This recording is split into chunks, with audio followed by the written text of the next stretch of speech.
राम राम राम हरे हरे हरे कृष्ण कृष्ण कृष्ण हरे कृष्ण कृष्ण हरे कृष्ण कृष्ण कृष्ण राम राम राम हरे राम राम राम हरे हरे हरे कृष्ण कृष्ण कृष्ण हरे हरे हरे राम राम राम हरे हरे हरे कृष्ण कृष्ण कृष्ण हरे हरे राम राम राम हरे हरे हरे कृष्ण कृष्ण कृष्ण हरे हरे राम राम राम हरे हरे हरे कृष्ण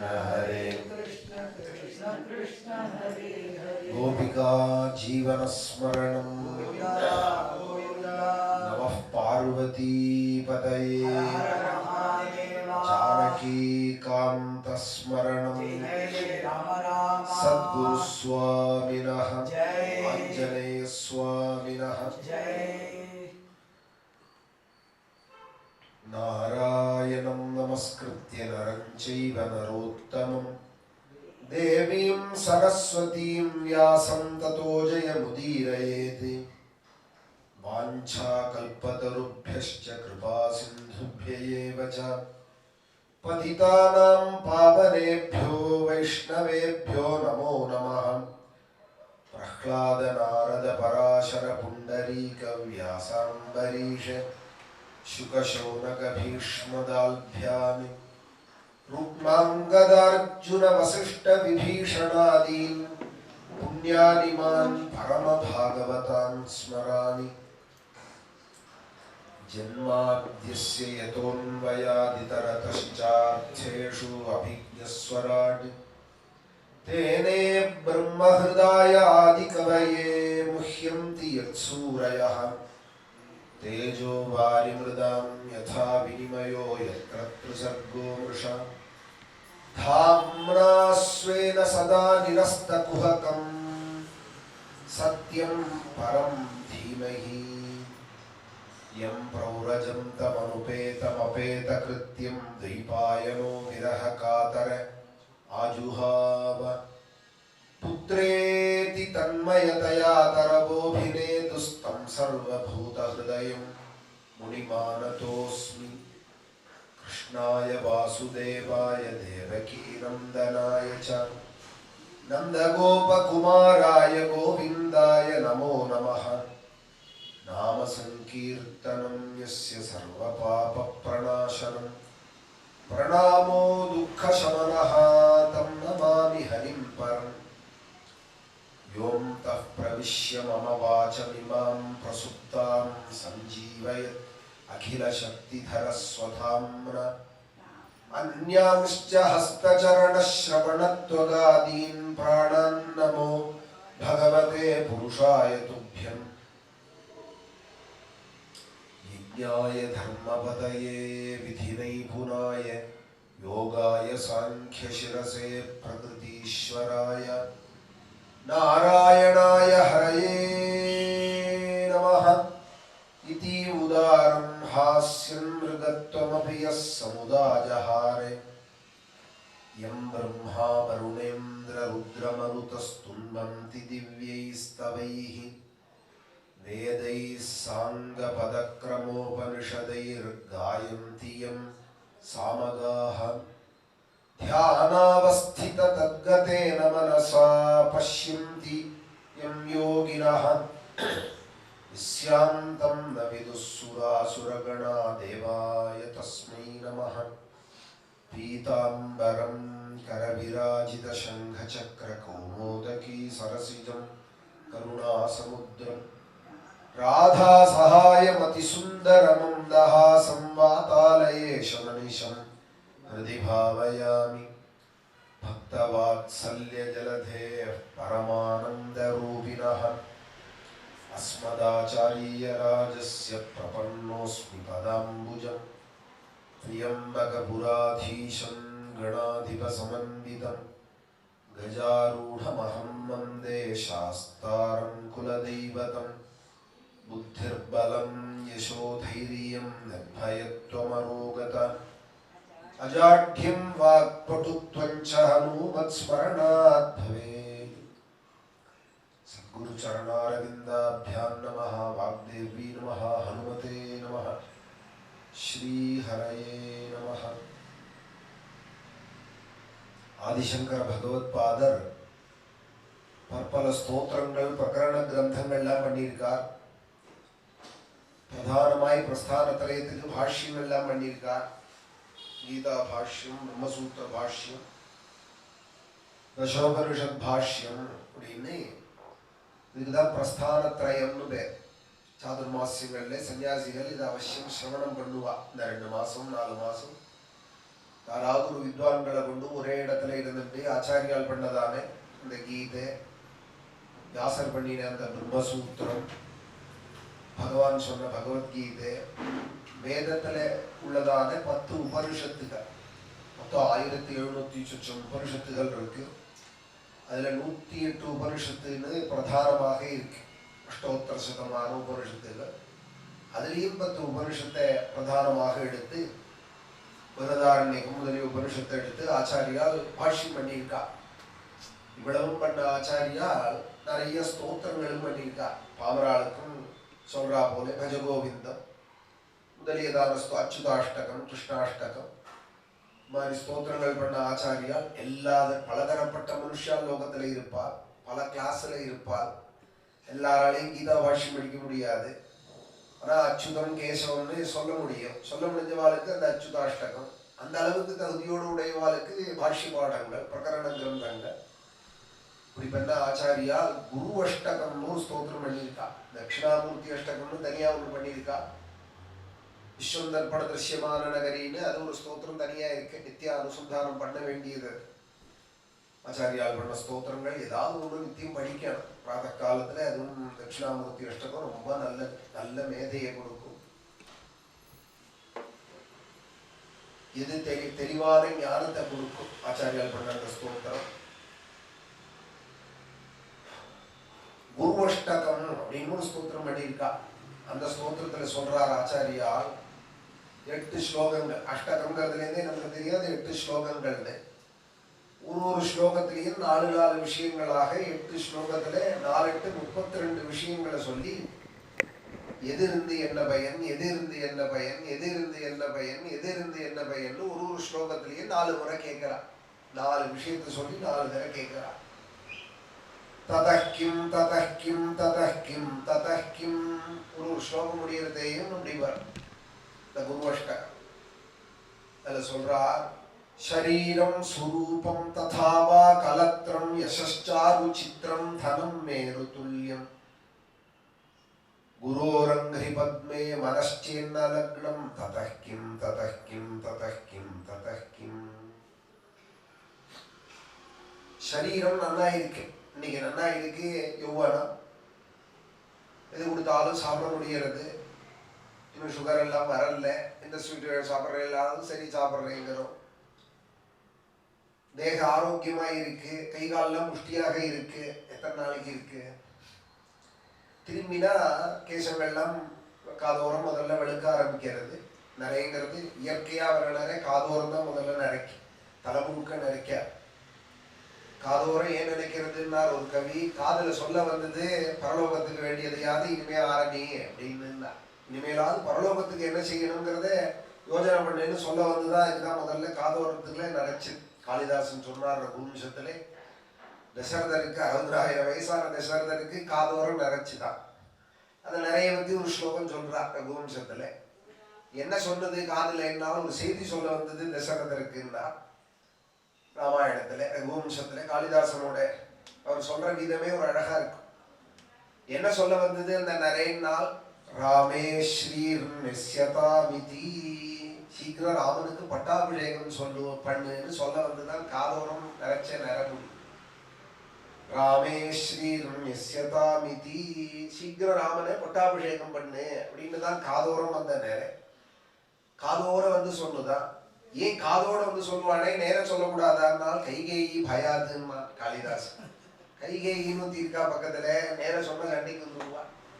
அதனால காதோர குசு குசுன்னு சொன்னதான் அந்த நரைச்ச முடி ஹனுமான் சாகரம் தீர்ணஹா, ஹனுமான் சமுத்திரத்தை தாண்டினார் அப்படின்னா. இது கதை, சுந்தரகாண்டம் கதை தெரியும் நமக்கு. ஆனா ஒருத்தர் சொல்ற விதம்னு ஒண்ணு இருக்கு இல்லையா. வால்மீகியே பிரசித்தமா சொல்லியிருக்காரு சுந்தரகாண்டம். தனியா காளிதாசன் எழுதுறாரே, அதுல என்ன விசேஷம் அப்படின்னா ஹனுமான் சாகரம் தீர்ணஹா, ஹனுமான் சமுத்திரத்தை தாண்டினார்னா இது கதை. அதுக்கு ஒரு உபமானம். கவிகள் பக்தா திருஷ்டாந்த குசலாகா அப்படின்னு பாகவத மகாத்மியம் சொல்றது. உதாரணம் சொல்லி சொல்லி சொல்ல தெரியணும், புரியாதவாளுக்கு புரிய வைக்க. அதுக்கு ஒரு உதாரணம் சொன்னார் காளிதாசன். சம்சாரமிவ நிர்மமஹா, சமுத்திரத்தை தாண்டினார் ஹனுமான். எது போல தாண்டினார்னா அகங்காரம் அமகாரம் இல்லாத ஞானி இந்த சம்சார கடலை எப்படி அனாயாசமா தாண்டிடுவானோ அதுபோல ஹனுமான் அனாயாசமா தாண்டினார். ஹனுமான் சாகரம் தீர்ணஹ சம்சாரமிவ நிர்மமஹா அப்படின்னா மாதிரி ஒரு விஷயமும் அழகா சொல்லுவார் காளிதாசன். அம்பாளுடைய அனுகிரகத்தை உஜ்ஜயினி காளியால பீஜாட்சரம் நாட்டில் எழுதப்பட்டு ஞானம் வந்தவர். படிச்சு பிடிச்சு வரல, காலேஜில் போய் யூனிவர்சிட்டியில அப்படி வந்த ஞானம் இல்லை, எம்ஏ எழுதி வந்த ஞானம் இல்லை. அம்பாளுடைய அனுகிரகம். உஜ்ஜயினில் இருக்காளே மகாகாளி, அவளுடைய அனுகிரகம். மகாகாலேஸ்வரர் அப்படின்னு சுவாமியை சொல்றோம் ஜோதிர்லிங்கத்துல. மகாகாலேஸ்வரர்னு சொல்றதையே அம்பாளுக்கு இருப்பாளுன்னு அவருக்கு, அவளுக்கு மகாகாளின்னு பேர். காளி எல்லா ஊர்லயும் இருக்கா, உஜ்ஜயினில் இருக்கிறவளுக்கு மகாகாளின்னு பேர். அவள் பீஜாட்சரத்தை எழுதினாதான் காளிதாசனுடைய நாக்கில். அதுலேருந்து கங்கா பிரவாகம் போல அவருக்கு ஞானம் வந்தது. காதோரம் நரைச்சது தசரதருக்கு அப்படிங்கிறத அழகா சொன்னார். அதுபோல முதல்ல காதோரம் நரைக்கும் மனுஷாளுக்கு செய்தி சொல்ல வர்றது, இனிமேலாவது பரலோகத்துக்கு வேண்டியது செய்ய அப்படின்னு அது சொல்ல வர்றது இல்லையா. ஒரு விவேகத்தை கொடுக்கறதுக்கு தானே வருது பல்லு விழுறது. பல்லு எதுக்கு விழுறதுன்னா இனிமே வயிறு பலகீனமாயின்னு இருக்கு, கடிச்சு கிடிச்சு திங்கிறதெல்லாம் உனக்கு அன்ஃபிட் நீங்கிறத காமிக்க பல்லு வருது. பல்லு கட்டிட்டு சாப்பிட்றேன்னு ஒரு என்ன, தலை நரைச்சதுன்னா டை போட்டுக்கிறேன்னா நேர ஆப்போசிட்டா அதுக்கு பண்ணிட்டு இருந்தோமானால் மேற்கொண்டு வேற விதமான சிரமங்கள் அடுத்த இயற்கையை அப்படியே ஏற்றுன்னு விடணும். நேச்சரை அப்படியே ஏற்றுன்னு விட்டோமானா வயசான அந்த காலத்துல சொல்லுவா, வயசான கிராமங்கள்ல பேச்சுல சொல்றேன், வயசாயிடுதுன்னா என் பிள்ளை எனக்கு ஒரு கஞ்சி கொடுக்க மாட்டானா அப்படின்பா. ஒரு கஞ்சியாவது ஊற்ற மாட்டானா அப்படின்னா என்ன அர்த்தம் தெரியுமோ, வயசானா கஞ்சி தான் சாப்பிடணும்னு அர்த்தம். அப்போ போய் அடை தட்டுன்னு சொல்லக்கூடாது. வயசாயிடுதுன்னா அடைய தட்டு, பூரி சோளா பூரியா பூரி, அதை பண்ணு இதை பண்ணுன்னு சொல்லக்கூடாது. கஞ்சியாவது ஊற்ற மாட்டானான்னு அர்த்தம்னா அவ்வளோதான் சாப்பிட்றதுக்கு ஃபிட். 50 வருஷமா உழைச்சுக்கிட்டு இல்லையா இந்த யந்திரம். அதுக்கப்புறம் அதுக்கு ஒரு ஓய்வு வரும், தேய்மானம் வரும். அதுக்குள்ளதை ஆகாரத்தை ஹிதமாக கொடுக்கணும். ஆகாரத்தினாலேயே நமக்கு எல்லா அனுகூலமும் பண்ணிக்கலாம். அந்த ஒரு விவேகத்தோட இருக்கணும். சரீரம் காது நரைக்கிறது, பல்லு விழுறது, நன்னா நிமிர்ந்து நடந்துன்றவர் முள்ள ஊன ஆரம்பிக்கிறார். தோல்லாம் நல்லா இருந்தது, முள்ள இறங்குறது, வயிறு சரியறது. சரீரம்னு ஏன் பேருன்னார் ஒரு கவி. அது கொஞ்சம் கொஞ்சமா சரிஞ்சுட்டே இருக்கணும், அதனாலதான் சரீரம்னா. முதல்ல தொந்தி சரியறது, அப்புறம் முதுகு சரியறது, அப்புறம் சதையெல்லாம் விடுறது, அப்படியே சரிஞ்சுட்டே இருக்கு. தோலெல்லாம் அப்படியே இறங்குறது. சீரியதை அப்படின்னு சரீரம். சரீரம்னா என்னன்னா 4 நாள் சரிஞ்சுட்டே இருக்கு. சரீரம் சுரூபம் தேகம். எனக்கு இன்னைக்கு நல்லா இருக்கு, இங்க யார் குரூப் போட்டோ எடுத்தா கூட என்னதான் வந்து நடுப்புற நிற்க சொல்லுவா. இந்த போட்டோக்கே அழகா இருக்கும் நான் நிற்க சொல்லுவாள்னு இன்னைக்கு சொல்றேன். எத்தனை நாளைக்கு அப்படிங்கிறாள் ஆச்சாரியா. இன்னைக்கு நல்லா இருக்கு, வயசான அப்புறம் என்ன ஆகும் லோகத்துல பார்க்கணும். நம்ம வயசானா நேற்றுக்கு அவ்வளோ நல்லா இருந்தவர் இன்னைக்கு பார்த்தா கழப்போரம் காட்டமா இருக்கா. மாமியை வேற கூப்பிட்டு கேட்கிறா, என்னாச்சுன்னு தெரியலையே என்னாச்சுன்னு தெரியலையே அப்படிங்கிறா. சரீரம் சுரூபம் ததாவா கலத்திரம். நான் அழகானவன் அபிமானப்படுறதுல என்ன இருக்கு. சில பேர் இது கூட தேவையில்லை, ஆச்சாரியால் சொன்னால் தன் மனைவி அழகா இருக்காலும் கர்வப்படுவானா. ததாவா கலத்திரம், என் மனைவி போல அழகுண்டா அப்படிமானா 4 பேர்கிட்ட ஃப்ரெண்ட்ஸுகிட்ட ஆபீஸுல. இதை விட மட்டம் என்ன இருக்கு. உன் மனைவி அழகா இருந்தாலும் அது ஒன்று மட்டும் தானே, ஊருக்கு சொல்றதுக்கு இல்லையே. வண்டியில வச்சுன்னு ஊருக்கு காட்டுறதுக்கா, ஷோ அந்த இதில் காட்டுறாலே அது போல காட்டுறதுக்கா மனைவி. ததாவா கலத்திரம், யசஸ்சாரு சித்திரம், எங்க திரும்பினாலும் என் புகழ் தான் பேசிட்டு இருக்காள். எத்தனை நாளைக்கு நியூஸ்ல உத்தரையை சொல்லிட்டு இருக்க மாட்டாளே, அது நடக்கணுமே. மாத்தி மாத்தி சொல்லிட்டே இருந்தா தானே நடக்கும். உத்தரையை பத்தி பேசிட்டு இருந்தா நடக்குமா? பேப்பர்ல உத்தரையே போட்டு இருப்பாளா போட்டோ. யசஸ்சாரு சித்திரம், புகழும் நிலை இல்லாதது. இன்னைக்கு உத்தர கொண்டாடும் உலகம் நாளைக்கு உத்தர கொண்டாடும். இன்னைக்கு கொண்டாடினவாலேயே நாளைக்கு இகழும், நாளைக்கு திருப்பி கொண்டாடும். இது உலகத்தோட இயல்பு. இதுல போய் மயங்கிறதுல என்ன இருக்கு? யசஸ்சாரு சித்திரம் தனம் மேரு துல்லியம். இமயமலையினுடைய சிகரத்துக்கு மேருன்னு பேர். நம்ம கண்ணுக்கு தெரியாதது இது மானச பர்வதம். ஓரளவுக்கு மேலே இமயமலையில போக முடியாதுங்கிறாலும் அந்த மலை எப்படி இருக்கா? தங்கமாவே இருக்கான். அந்த இமயமலை தங்கத்தினுடைய இருப்பிடமாவே இருக்கு. அதனாலதான் சொர்ணமேரு அப்படின்பா. அம்பாளுடைய சாக்தத்துல உபாசனையில கூட சொர்ணமேரு அப்படின்பா.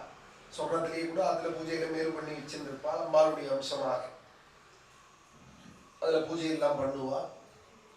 அந்த மேருமலைக்கு சமானமா என்கிட்ட தனம் இருக்குன்னு சொன்னா தம்படி காசு எடுத்துன்னு போக முடியுமா? போறது இல்லை. இவன் பொத்தி பொத்தி வச்சிருந்தாதான் இவன் காப்பாத்துறதுக்காக இருக்குமா கையில?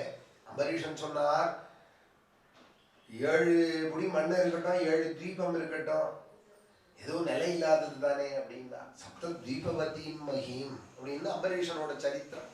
எது இருந்தாலும் நிலை இல்லாதது தானே. இன்னைக்கு இப்போ பாகவதத்தெல்லாம் இவ்வளோ ராஜாக்கள் கதை படிக்கிறோம். பாடங்கள்லாம் சொல்றதே என்னோட ஆச்சாரியன் சொல்லுவார். அவ்வளோ பெருமையா அன்னைக்கு இருந்தாருன்னு வியாசர் எழுதுறார்.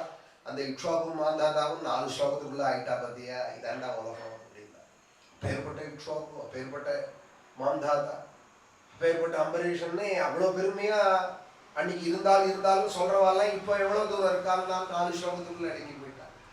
நமக்கெல்லாம் ஒரு ஸ்லோகம், திறம ஸ்லோகம்னா அந்திம நாள்ல ஒரே ஒரு ஸ்லோகம் வாசிப்பா தசமத்துல, அதோட முடிஞ்சு போச்சு. ததாபா கலத்திரம். அப்போ சொல்றதுக்கு என்ன இருக்குமோ தெரியாது. ஒரே ஸ்லோகமா இப்போ சிட்டையா வச்சுட்டா. பேரை மாத்திரம் மாத்திட்டு ஒரே ஸ்லோகம் தான். பேரை மாத்திரம் மாத்திக்கிறது. மாத்தினுட்டு ஒரே ஸ்லோகம் தான் இப்போ எல்லாருக்குமே ஃப்ரெண்டுல. ததாவா கலத்திரம் யசஸ்சாரு சித்திரம் தனம் மேரு துல்லியம். எது வேணாலும் இருக்கட்டும்ப்பா, எதுவும் நிலை இல்லாததுங்கிறத நீ தெரிஞ்சுக்கோ. பின்ன எதுதான் நிலையானதுன்னால் குருரங்கிபத்மே மனச்சேன் லக்னம். குருவுடைய சரணத்தை ஆசிரியக்கணும். உனக்குன்னு ஒரு ஆச்சாரியனை, நல்ல ஆச்சாரியனை தேடி போகணும். அவனுடைய சரணோபாசனம் பண்ணணும். சத்தித்வான் உபசர்ப்பியதாம் பிரதிதினம் தத் பாதுகா சேவியதாம் அப்படின்னால் ஆச்சாரியா. சாதன பஞ்சகம் அப்படின்னு இன்னொரு ஸ்தோத்திரத்துல சொல்றதை சொன்னா.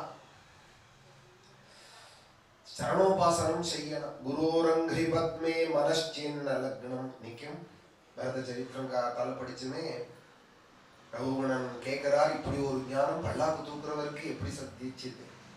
உங்களை பார்த்தா வைத்தியம் போல இருக்கேன், ஜடம் போல இருக்கேன், பித்தனை போல இருக்கேன், உங்களுக்கு எப்படி இப்படி ஒரு ஞானம் சித்திச்சுதுன்னா என்ன பண்ணா கிடைக்கும் எனக்கும் இந்த ஞானம் அப்படின்னா. தட்டு ஒன்று இருந்தது அருமையானதுன்னா எனக்கு வேணும், என்ன பண்ணணும்னு கேட்பாங்க. எனக்கு இது வேணும். ஒரு சாமான் இருந்தால் இதை எந்த கடையில் வாங்கினேன் நானும் வாங்குறேன், இல்லை அமேசானா எதில் வாங்கினேன்னு சொல்லுங்க அப்படின்னு கேட்குறாலும்.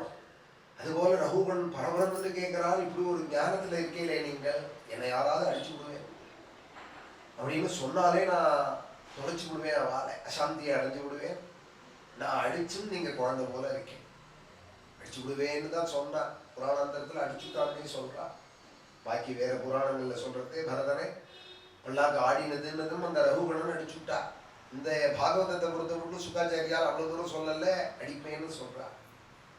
நான் தண்டத்தை எடுத்தேனானால் உன்னை சரியாக்கி விடுவேன் அப்படின்னு சொல்றார் ரகுகணன் நிலவரத்தை பார்த்து. அப்பவும் சிரிச்சுன்னு இருக்கா. இந்த மாதிரி ஒரு நிலை உங்களுக்கு எப்படி வந்தது அப்படின்னதும் பரதன் சொல்றால், ரகுகணா ஏததி தபசா நயாதி நச்சேஜ்யயா நிர்வபனாத் கிருஹாத்வா நச்சந்தசா நோத ஜலாக்னி சூரியைஹி வினா மஹத்பாதரஜோபிஷேகம். இது மகாமந்திரங்களை ஜபிக்கிறதுனால வராதுப்பா. ஏகாதசி விரதங்களை அனுஷ்டிச்சதுனால இந்த ஞானம் வராது. யாகயஜ்ஞங்கள் பண்ணதுனால வந்துவிடாது.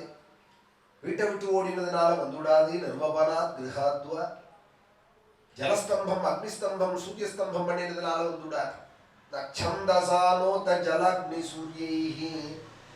என்னதான் பண்ணணும், என்ன பண்ணாதான் வரும் இந்த ஞானம்னா, அதுபோல ஒரு ஞானியை கண்டு அவர் காலை பிடிச்சிருந்து அவர் காலில் பட்ட மண்ணை எடுத்து தலையில கொட்டிக்கோ. வினா மகத்பாத ரஜோபிஷேகம். அவருடைய காலடி மண்ணை எடுத்து தலையில அபிஷேகம் பண்ணிக்கோ, அப்பதான் வரும் ஞானம் விட்டார். ரகுகுணன் சொன்னார், உங்களையே நான் ஆசிரிச்சுடுறேன், உங்க காலடி மண்ணையே எடுத்து நான் தலையில போட்டுக்கிறேன். நமோ அவதூதா த்விஜபந்துலிங்க நிகூட நித்யானுபவாய துப்பியம் அப்படின்னு பரதன ஸ்தோத்திரம் பண்றா. இன்னைக்கு கதை ஆச்சாரியன் விட்டார். இல்லையானால் உனக்கு என்ன இருந்து என்ன பிரயோஜனம் அப்படின்னு கேட்கிறார். ஒரு 32 தடவை ஆச்சாரியா 32 விஷயங்களை சொல்லி குரோரங்கி பத்மே மனஸ்டியன்ன லக்னம். ஒரு ஆச்சாரியன் வேணும், அப்படியே தெரியக்கூடாது. நமக்கு மேற்பட்டவா ஒருத்தர் இருக்கணும், அவளுடைய கட்டுப்பாட்டில். மனுஷனுக்கோட தர்மமே கட்டுப்படுறது தான். அது யாருக்கு கட்டுப்படணுங்கிறதுல தான் இங்க கேள்வி இருக்கு. கட்டுப்படாம திரிவேன் காட்டு மாடு மாதிரின்னு இருக்கக்கூடாது. காட்டியாத போல காட்டிருந்த போல சுத்தி இருக்கிறது இல்லை மனுஷனுடைய தர்மங்கிறது. அதான் மிருகங்கள்லாம் இருக்கேன், நான் அப்படியே இருப்பேன். நான் மிருகத்துக்கு எனக்கு என்ன வித்தியாசம்? சாஸ்திரத்துக்கு கட்டுப்படணும், சாஸ்திரத்தை சொல்றேன், நம்ம ஹிதத்தை சொல்ற ஆச்சாரியனுடைய வாக்குக்கு கட்டுப்படணும், ஈஸ்வரனுக்கு கட்டுப்படணும், சமூகத்துக்கு கட்டுப்படணும், தர்மத்துக்கு கட்டுப்படணும், காலத்துக்கு கட்டுப்படணும். கட்டுப்படத்தான் வேணும். ஜீவன் கட்டுப்பாடு உடையவன் தான். அதுதான் ஜீவனோட லட்சணமே. அதை சாஸ்திர மரியாதையோடு கட்டுப்பட்டு இருந்தார். அப்புறம் ஒரு நாளைக்கு விடுதலைங்கிறது அவனுக்கு சுதசித்தமா ஆயிடும். அந்த ரீதியில அந்த நிமிங்கிற ஜனக மகாராஜன் 9 யோகீஸ்வரா அவர் சத்திரயாகம் அந்த பண்ணிட்டு இருக்கிற வேதியிலே திடீர்னு ஆவிர்பவிச்சாலாம். ரிஷபதேவரோட குழந்தைகள் கவி, ஹரி, அந்தரிக்ஷ, பிரபுத்தர், பிப்பலாயனர், ஆபிர்ஹோத்திரர், துர்மிலர், சமசர், கரபாஜனர் அப்படின்னு 9 யோகீஸ்வரா, நவயோகிகள், மகாயோகினா, மகாபாகர்கள், பாதரசனாக, ஸ்ரவணாக ஆவிர்பவிச்சதும் அவளை பூஜிச்சு எனக்கு எது ஹிதமோ அதை சொல்லுங்கோ, மோட்ச தர்மத்தை சொல்லுங்கோ, நான் என்ன பண்ணினால் க்ஷேமத்தை அடைவேன், சாஸ்வதமான க்ஷேமத்தை. நான் அடைஞ்ச சுகங்கள்லாம் அல்பமாயிருக்கு. எதனா அடைஞ்சாலும் ஒன்றும் அடைஞ்சிட்டோங்கிறதுல உபரத்தி ஆயிடுறது. அதில் அந்த சந்தோஷம் நீடிக்கல. கிடைக்கலைனாலும் துக்கமாக முடியறது. கிடைச்சாலும் இது கிடைக்கிறதுக்குள்ள இன்னொரு பெரிய சுகத்தில் மனசே பாயறது. ஒன்றும் திருப்தி இல்லை. திருப்தி இல்லாதது தான் நான் கண்ட அனுபவம். என்னோட நிலை திருப்திங்கிறது எப்போ ஏற்படும், சாஸ்வதமான அந்த ஆனந்தத்தை எப்போ அடைய முடியும், அதுக்கான சாதனமான பாகவத தர்மத்தை எனக்கு சொல்லணும் அப்படின்னதுமே கர்மயோகத்தை சொல்றார் கவிங்கிற யோகீஸ்வரர். காயேன வாச்சா மனசேந்திரியதுவான்னு நம்ம செய்ய வேண்டிய கடமைகளை முதல்ல செய்யணும். அது வைதிகமான காரியமோ லௌகிகமான காரியமோ அதுலேருந்து ஸ்கிப்பாக ஆசைப்படக்கூடாது. அதை தவிர்த்துட்டு போறதுக்கு ஒரு நாளும் நினைக்கக்கூடாது. நமக்கு என்ன விதிச்சிருக்கோ அதை யதாசக்தி செய்யணும். செஞ்சு அந்த கர்மாவுடைய பலனையும் பகவானுக்கு அர்ப்பணம் பண்ணணும். அதனால ஏற்படக்கூடியது பகவத்குணத்துல ஆசையும், கிடைக்கக்கூடியது பகவத்குண சிரவணம். அந்த பகவத்குணத்திலேருந்து நாம சங்கீர்த்தனம் நமக்கு லபிக்கிறது. இங்கே வந்தா கல்யாண ரூபாய சொன்னா நாராயணா நாராயணான்னு உடனே கதை கேட்க வரதையே இன்னொரு தர்மமும் அதில் சேர்றது. ஒரு 16 முறை நாராயண நாமா சொல்றோம். வைத்தியநாதாஷ்டமி சொன்னா ஒரு 16 தடவை மகாதேவ நாமா சொல்றோம். ஸ்ருண்வன் சுபத்ராணி ரதாங்கபாணேஹே ஜன்மானி கர்மாணி ச யானி லோகே கீதானி நாமானி ததர்த்தகானி. இந்த 2 தான் முடியுமா? இன்னைக்கு பிரகலாதன் 9 சுலபமான வழின்னு சொல்றா. சிரவணம், கீர்த்தனம், ஸ்மரணம், பாதசேவனம், அர்ச்சனம், வந்தனம், தாஸ்யம், சக்கியம், ஆத்ம நிவேதனம்னு நவவித பக்திகளை சொல்றா. இதுல எவ்வளவு முடியும்னு யோசிச்சு பாருங்க. இதில் எவ்வளோ ஸ்மரணம் அப்படின்னு சொன்ன ஒரு க்ஷணம் மனசு நிற்கலையே. 2 வார்த்தைக்குள்ள நம்ம சொல்ல வேண்டியதை சொல்லிட வேண்டியிருக்கு. பிள்ளையா இருந்தா கூட அப்புறம் கனெக்ட் போயிடுறது, கட் ஆகிடுறது. கொஞ்சம் கவனிச்சு பார்த்தோமா 4 வார்த்தைக்குள்ள உடைய செல் எடுத்துடுறா. செல் எடுத்து பார்க்க வெறுமனையாவது ஆன் பண்ணி பார்க்கறான், பவர் இருக்கான்னு, பேட்டரி இருக்கான்னு பார்க்கறான். ஏதோ ஒன்று ஏன்னா ஒன்றில் நிற்க முடியல இவனால. ஏதோ ஒரு 10 வார்த்தை செய்யணும். அட்வைஸ்ன்னு சொன்னால் யார் கேட்க ரெடியா இருக்கா? அதெல்லாம் பண்ணாதேங்களா? ஏன் ஆரம்பிச்சாலே பண்ணாதேங்கிற, ஆத்துலையும் பண்ணாதேங்கிறேன், வெளியிலும் பண்ணாதேங்கிறேன். யார் தான் சொல்லி எப்படி தெரிஞ்சுக்கிறது விஷயத்தை? யாராவது சொல்ல சொன்னா கூட என்ன அவளுக்கு சொல்ல சொல்றியா அப்படிங்கிறது இந்த காலத்து குழந்தை. நானும் சொல்லலை, அவளும் சொல்லலைன்னா இப்பதான் புரியும் உனக்கு. புரியவே வேண்டாமேன்னு சொன்னால் அது ஒரு க்ஷேமத்துக்கான வழி இல்லையே. அது வேண்டாம்னு குழந்தை அடந்தான் பண்றது மருந்து. குழந்தையா இருக்கிற காலத்துல கையில காலில் அமுக்கிண்டு குழந்தைக்கு பாலாடையில போட்டி கொடுக்குறாள் அம்மா மருந்து. பெருசாலும் அப்படி பண்ண முடியலையே. பாடாப்பட வேண்டியிருக்கே. வயசான வாழ்க்கெல்லாம் கூட திருப்பி மருந்தா எழுதி கொடுக்கும் டாக்டருங்கிறா. 70 வயசாகிறது இனிமே கசப்பை தான் சகிப்பமே, அந்த சகிப்புத்தன்மை இல்லை. இல்லை எழுதுறத நல்ல திருப்பி மருந்தா எழுதுவோம் அப்படிங்கிறா. கசப்புன்னா எனக்கு ஒத்துக்காது அப்படிங்கிறா. விருப்பு வெறுப்பு இன்னும் ஜாஸ்தியா தானே இருக்கு, வாசனை ஜாஸ்தியா தானே, கொஞ்சம் பொறுக்கணும், சகிக்கணுமே. கேட்கறதுக்கும் ஆள் இல்லை, பொறுமையா கேட்கறதுக்கும் இந்த விஷயத்தையும். அதனாலதானே உண்மையான சத்சங்கங்கள்ல நமக்கு அந்த அந்த தகுதி உடையவாள் வரது குறைச்சலா இருக்கு. தகுதி உடையவாள் இருக்கிறவாள் குறைச்சலா இருக்கிறதுனால அந்த சத்சங்கமும் கேட்கிறவாளுடைய ஸ்ரோதாக்களுடைய சங்கியை குறைச்சலா இருக்கு. அது காரணம் சொல்றவாளுக்கு சொல்ல தெரியல என்னோ, இல்லை சொல்றபடி சொல்லலைன்னோ அப்படி அர்த்தம் இல்லை. இந்த விஷயத்தை நான் வேற எப்படி சொல்றது? நான் ஜனரஞ்சகமா வேற எதையாவது சொல்லிட்டு போயிட்டேன். ஆனால் உங்களை வேணா சந்தோஷப்படுத்தி விடலாம். வியாசர் சந்தோஷப்படுவாரா? எழுதி கையில் அவ்வளோ கொடுத்துருக்கார் ஸ்லோகங்களையும் அத்தியாயமா. ரிஷபதேவர் அவ்வளோ சொல்லியிருக்கா. ரிஷபதேவரோட குழந்தைகள் அவ்வளோ சொல்றா. இதை எவ்வளோ தூரம் நான் பாலில் எவ்வளோ தண்ணி விட முடியுமோ அவ்வளோ தானே விட முடியும் இல்லையா? ஏதோ கொஞ்சம் கவரை அலம்பி விடலாம். இன்னும் கொஞ்சம் மனசு தரித்திரமா இருந்தால் இன்னும் அரை கவரை அலம்பி விடலாம். தண்ணியில் பாலை விட்டு ஆகுமா? அதுலேருந்து காஃபியோ டீயோ நமக்கு ரசிக்குமா? கொஞ்சத்துக்கு வேணா கொஞ்சம் திருஷ்டாந்தத்துக்கு எதையாவது ஒன்று ரெண்டு சொல்லலாமே தவிர விஷயத்தை தானே சொல்ல வேண்டியிருக்கு. அதில் என்ன இருக்கோ அதை தானே சொல்லணும். அதுக்காக தானே கேட்க வந்திருக்கோம். புரியலேங்கிறது நம்மளுடைய அபியாசம் இல்லாதது தான் காரணம். முதல்ல அதை புரிஞ்சுக்கணும். நமக்கு இதில் அப்படியே பரிச்சயமே இல்லாதது தான் காரணம். சிலதெல்லாம் புரியாததுக்கு காரணம் பரிச்சயமே இல்லை. இன்னும் சொன்னாலும் புரியலைன்னா அபியாசம் வேண்டியிருக்கு, ப்ராக்டிஸ் எல்லாத்துலேயும் வேண்டியிருக்கு. பாஸ் பண்ணா கூட போகிறோம் இல்லையே, சிஏ மாதிரி பாடங்கள், இல்லை வக்கீல் மாதிரி பாடங்கள் பரீட்சை பாஸ் பண்ணிட்டா கூட போகிறோம்ல. ப்ராக்டிஸ் எவ்வளோ இருக்கு அப்படின்னு தான் கேட்குறா. நீ எங்கே ப்ராக்டிஸ் பண்ணுறேன்னு கேட்குறா. ஹைகோர்ட்டா, லோக்கல் கோர்ட்டா, சுப்ரீம் கோர்ட், அதில் வித்தியாசம் இருக்கு இல்லையா? படித்த படிப்பு எல்லாம் ஒன்று தான், பரீட்சை ஒன்று தான், எழுதி முடிச்சுட்டான்னா கூட ப்ராக்டிஸில் ஒரு வித்தியாசம் இருக்கு. அதை பொறுத்து அவளுடைய குவாலிட்டியும் நம்ம தெரிஞ்சுக்க வேண்டியதாக இருக்கு, நிர்ணயம் பண்ண வேண்டிய விஷயமா இருக்கு. அதுபோல அபியாசம் வேண்டியிருக்கு எல்லாத்திலையும்.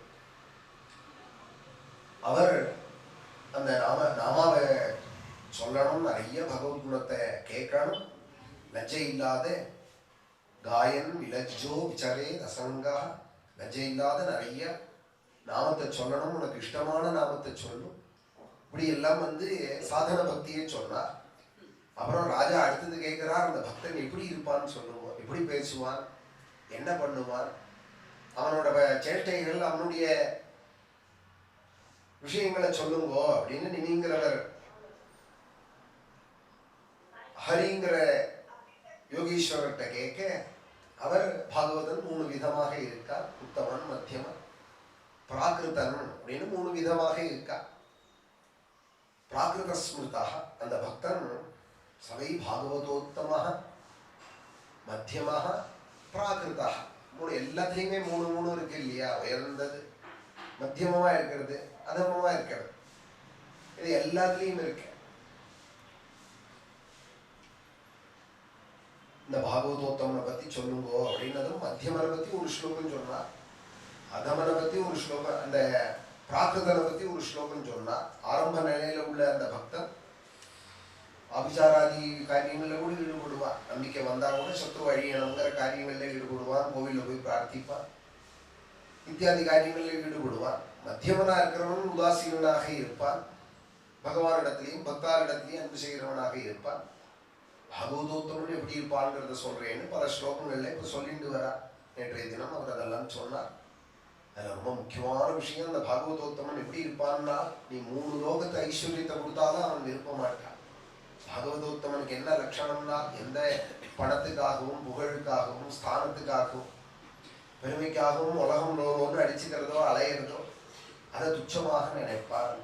திரிபுவன விபவகேதவேப்ய குண்டஸ்மிருதி ரஜிதாத்ம சுராதிபிர் விமிருக்யாதி நச்சலதி பகவத் பதாரவிந்தாதி லவநிமிஷார்த்தமபியஹ ச வைஷ்ணவாக்யஹ. ஒரு க்ஷணம், அரக்ஷணம், லவநிமிஷம்.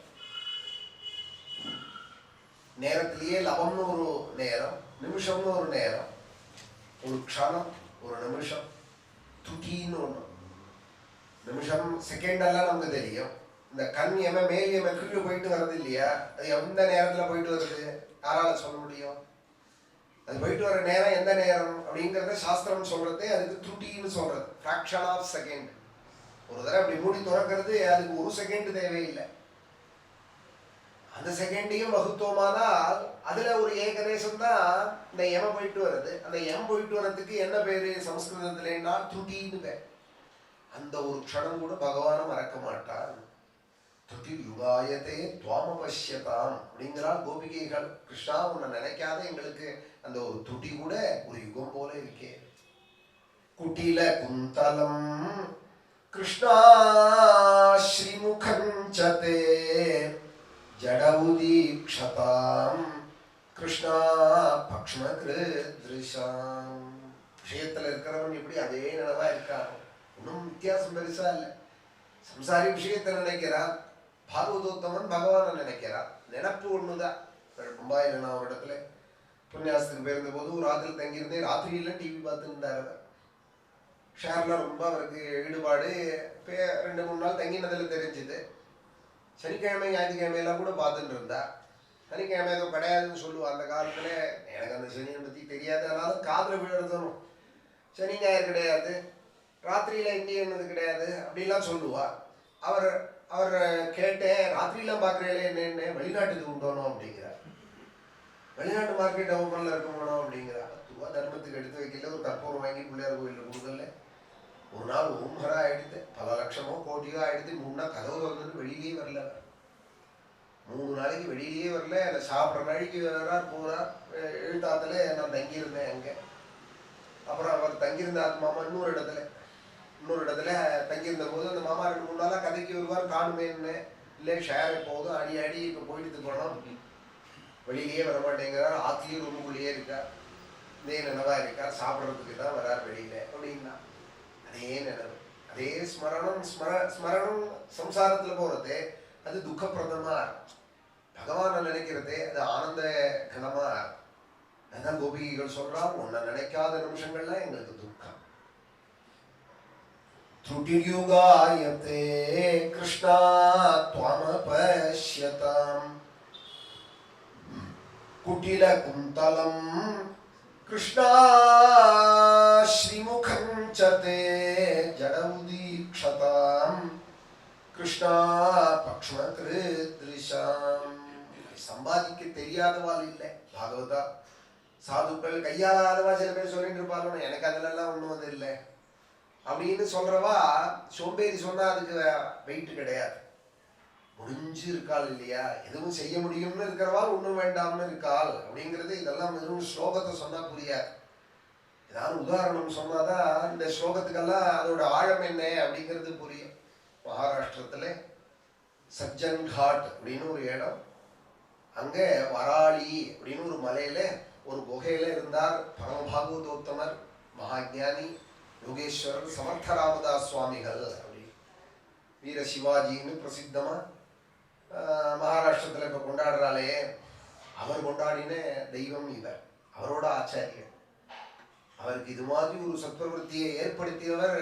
சாதுக்களை ரட்சிக்கணும், பதிவிரதைகளை காப்பாற்றணும், கோக்களை காப்பாற்றணும். இதான் அவரோட 3 முக்கியமான தர்மங்கள். சிவாஜி, வீர சிவாஜியோட சனாதன தர்மத்தை காப்பாற்றணும், சாதுக்கள் பதிவிரதைகளை ரட்சிக்கணும், கோக்களை ரட்சிக்கணும்னு அதுக்காகவே போராடி பாடுபட்டு ஒரு நிலையை அடைஞ்சா. அவரோட குரு இவர். ஒரு சமயம் தன்னோட மந்திரிகளோட கூட அந்த சிவாஜி அந்த வராளிங்கிற சிகரத்துக்கு வந்தா, சஜ்ஜன் காட்டுக்கு வந்தா.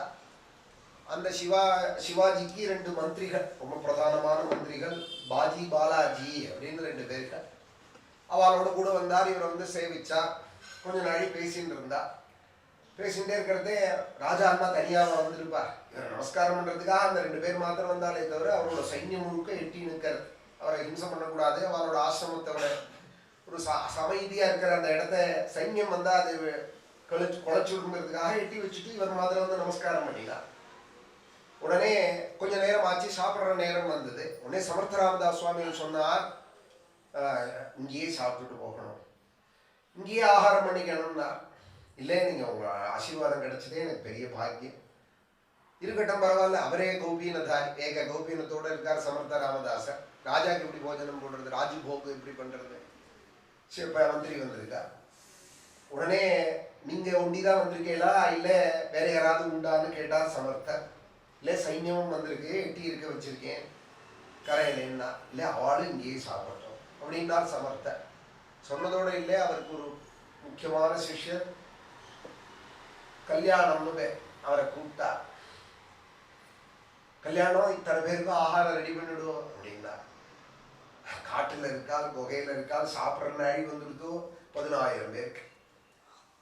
ஆச்சாரியனோட உத்தரவு அப்படியே பண்ணும் அப்படின்னா. கல்யாண கோஸ்வாமின்னு பேர். அப்புறம் அவரை ரங்கநாத கோஸ்வாமி, கல்யாண கோஸ்வாமின்னு பல சிஷ்யர்கள் அவருக்கு. கல்யாணம் இத்தனை பேருக்கு ஆகாரம் ரெடி பண்ணிடும் அப்படின்னா. ஆச்சாரியனோட உத்தரவு அப்படின்னா. கொஞ்ச நேரம் பேசிட்டு இருந்தா. ஆயிடுது, இலை போடலாமா கல்யாணம் அப்படின்னா. உடனே ஆச்சாரியன் எப்படி சொல்றீங்களோ அப்படின்னா கையை கூப்பின்னு நின்றுட்டே இருந்தா. அதை புரிஞ்சுட்டார் சமர்த்தர். வான்னு கல்யாணத்தை அழைச்சிட்டு போய் தான் இருக்கிற இடத்துக்கே பக்கத்துல ஒரு குகையில போய் உள்ள போய் பாரு அப்படிங்கிறார். 10,000 பேருக்கான ஆகாரம் சமைச்சு சுட சுட இருந்துதான். ராஜ்யத்துல கூட இப்படி சமைக்க முடியாது. அதை எடுத்து அத்தனை பேருக்கும் விநியோகம் பண்ணு அப்படின்னதும் அத்தனை சைன்யங்களை இன்னைக்கு சாப்பிட்டு போச்சு அப்படின்னு சமர்த்தரோட சரித்திரம். ஆனா அவர் எப்படி இருந்தார், யார் கண்ணிலையும் படாத நிர்ஜனமான வனத்துல சஜ்ஜன் காட்டுல இன்னைக்கு இருக்கு அவரோட சமர்த்தரோட ஆசிரமம், சமாதி எல்லாம். கௌபீனதாரியா இருந்தார். ஸ்ரீராம ஜெய ராம ஜெய ஜெய ராம, ஸ்ரீராம ஜெய ராம ஜெய ஜெய ராமான்னு இதான் அவரோட உபாசனை. திரையோதசாட்சரின்னு பேரு மந்திரத்துல. அதை இப்போ ஒரு இம்மு சேர்த்து பஜனைகள்லாம் ஸ்ரீராம் ஜெயராம் ஜெய ஜெயராம் அப்படின்னு பாடுறா. ஆனா மூல மந்திரமா சொல்றதே ஸ்ரீராம ஜெயராம ஜெய ஜெயராமா அப்படின்னு தான் மந்திர சாஸ்திரத்துல இருக்கு. 3 முறை ஜபிச்சாராம் 13 கோடி தர. 13 கோடியே ஒரு தடவை ஆவர்த்தி பண்ணினால் ராமன் நேர வருவாள் அப்படின்னு அந்த மந்திர சாஸ்திரம் சொல்றது. ஜபிச்சு ராமனை நான் 3 தடவை பார்த்தேன் அப்படிங்கிறா. 3 முறை ஜபிச்சு 3 முறைன்னா எவ்வளவு தர? 39 கோடி. எத்தனை தடவை ராமநாமா சொல்லியிருக்கோம், நம்ம ஆற வயசு என்ன எவ்வளவு சொல்லியிருக்கோம் நம்மளே கேட்டுக்கிறோம்.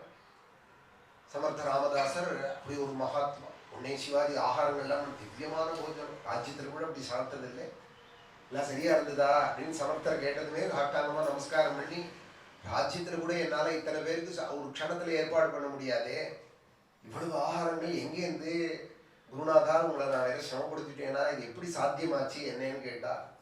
உடனே அவர் சொன்னார், தெஹூன்னு ஒரு கிராமம் இருக்கு இந்திராயணி நதிக்கரையில, அங்க துகாராம்னு ஒரு சுவாமிகள் இருக்கார், அவரை போய் கேளு சொல்லுவார்.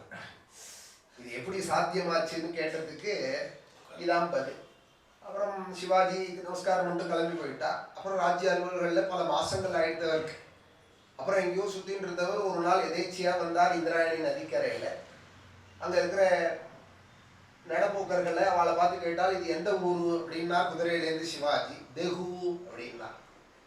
தெஹூன்னதும் இந்த பேர் எங்கேயோ கேட்டிருக்கமே, தெஹூங்கிறாரு.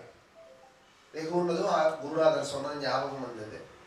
அம்மா இங்க துகாராம்னு ஒருத்தர் இருக்காருன்னு சொல்லியிருக்காரு அப்படின்னு ஞாபகம் வந்து அவரை கேளுன்னு வேற சொன்னார். அப்ப அவர் சொல்லணும்னா அப்பேற்பட்ட மகாத்மாவா தான் இருக்கணும் சமர்த்த ராமதாசர்.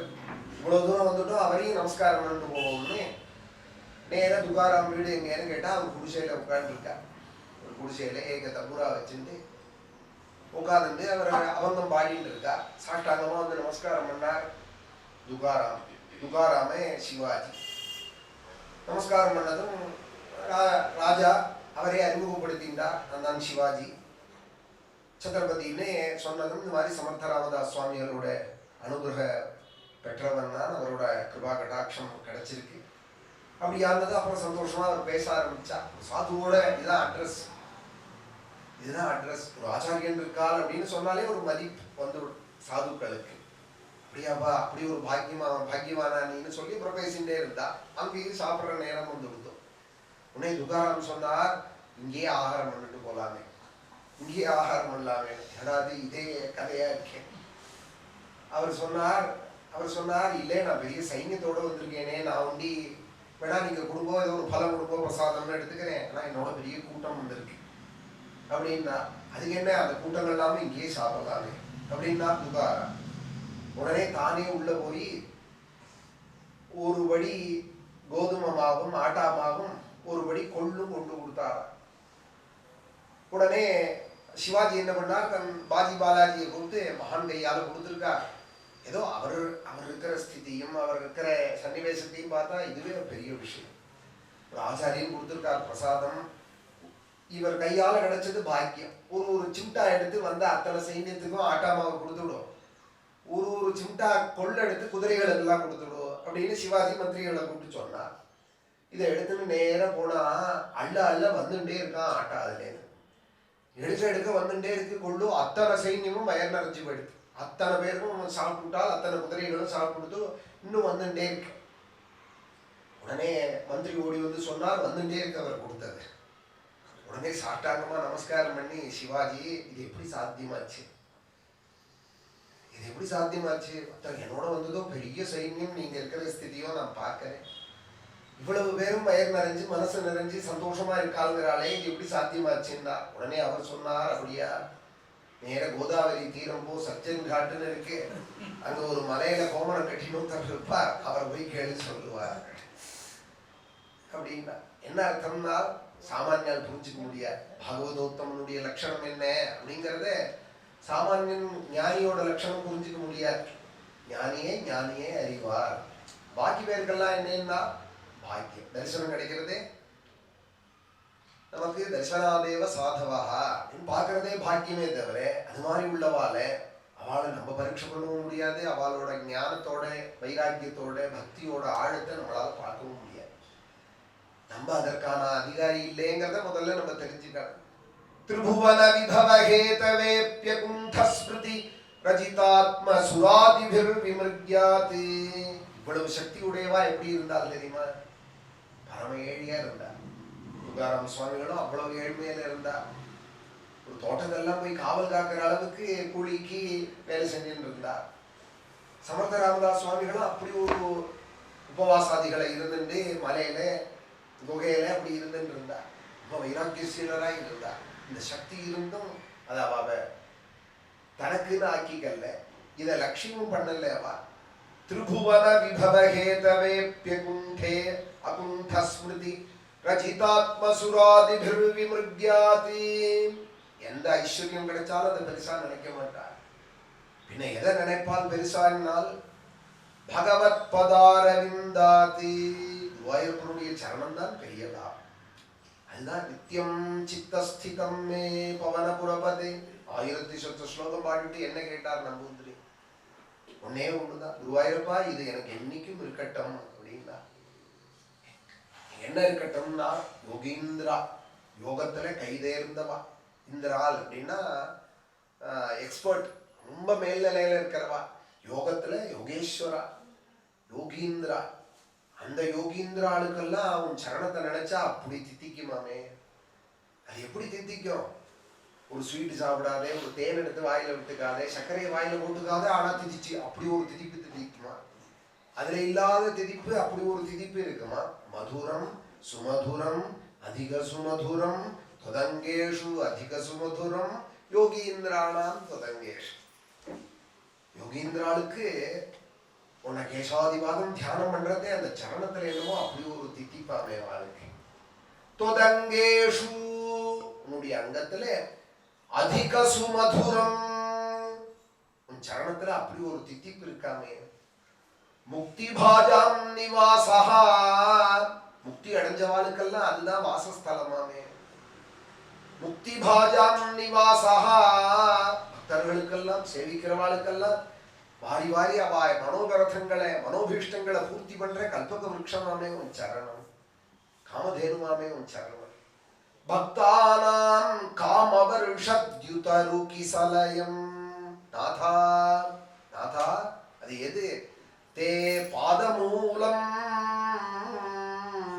உன்னுடைய சரணம். அந்த சரணம் நான் என்ன கேட்கிறேன்னா, அந்த சரணம் எப்போதும் நான் கண்ண மூடினாலும் திறந்தாலும் என் ஹிருதயத்துல இருக்க. நித்தியம் சித்தஸ்திதம் மே, அது எப்போதும் இருக்க.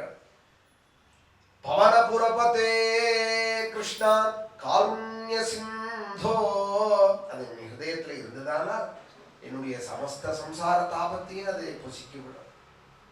ஹிருத்வா நிசேஷதாபானி, எந்த தாபமும் என்ன அண்டாது பார்த்துக்கிறோம். விளக்கேற்றி வச்சோம்னா அங்க இருட்டு வர முடியுமா? அதுபோல சரணம் தியானத்துல இருந்ததானால் ஒரு துக்கம் சோகம் ஒன்னும் கிட்ட அண்ட முடியாது. தத்திர சோகோ நஜரா நமிருத்யு எதுவும் அவ கிட்ட அண்ட முடியாது.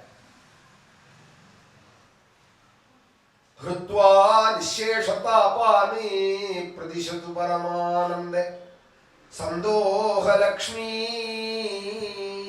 நச்சலதி பகவத் பதாரவிந்தாதே லவநிமிஷார்த்தமபி யஹா சவைஷ்ணவாக்ரியஹ.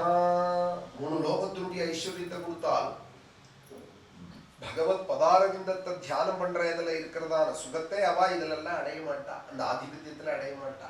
இங்க கர்நாடகத்துல கிருஷ்ணதேவராயர் பிரசித்தமா இருந்தா ராஜா. பண்டிதாளெல்லாம் நல்லா போஷிச்சுட்டு இருந்தா.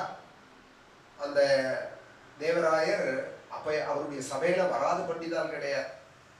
அப்பைய தீட்சிதர், அக்ஷோபிய தீர்த்தர் அப்படின்னு மத்வால ஆச்சாரியர்கள்ல ஒருத்தர், வியாசராஜர் எல்லாரும் வந்திருக்காங்க. எல்லாரையும் சபையில அப்படி ஒரு பகுமானம் பண்ணி பெருமைப்படுத்தின்னு இருந்தார்.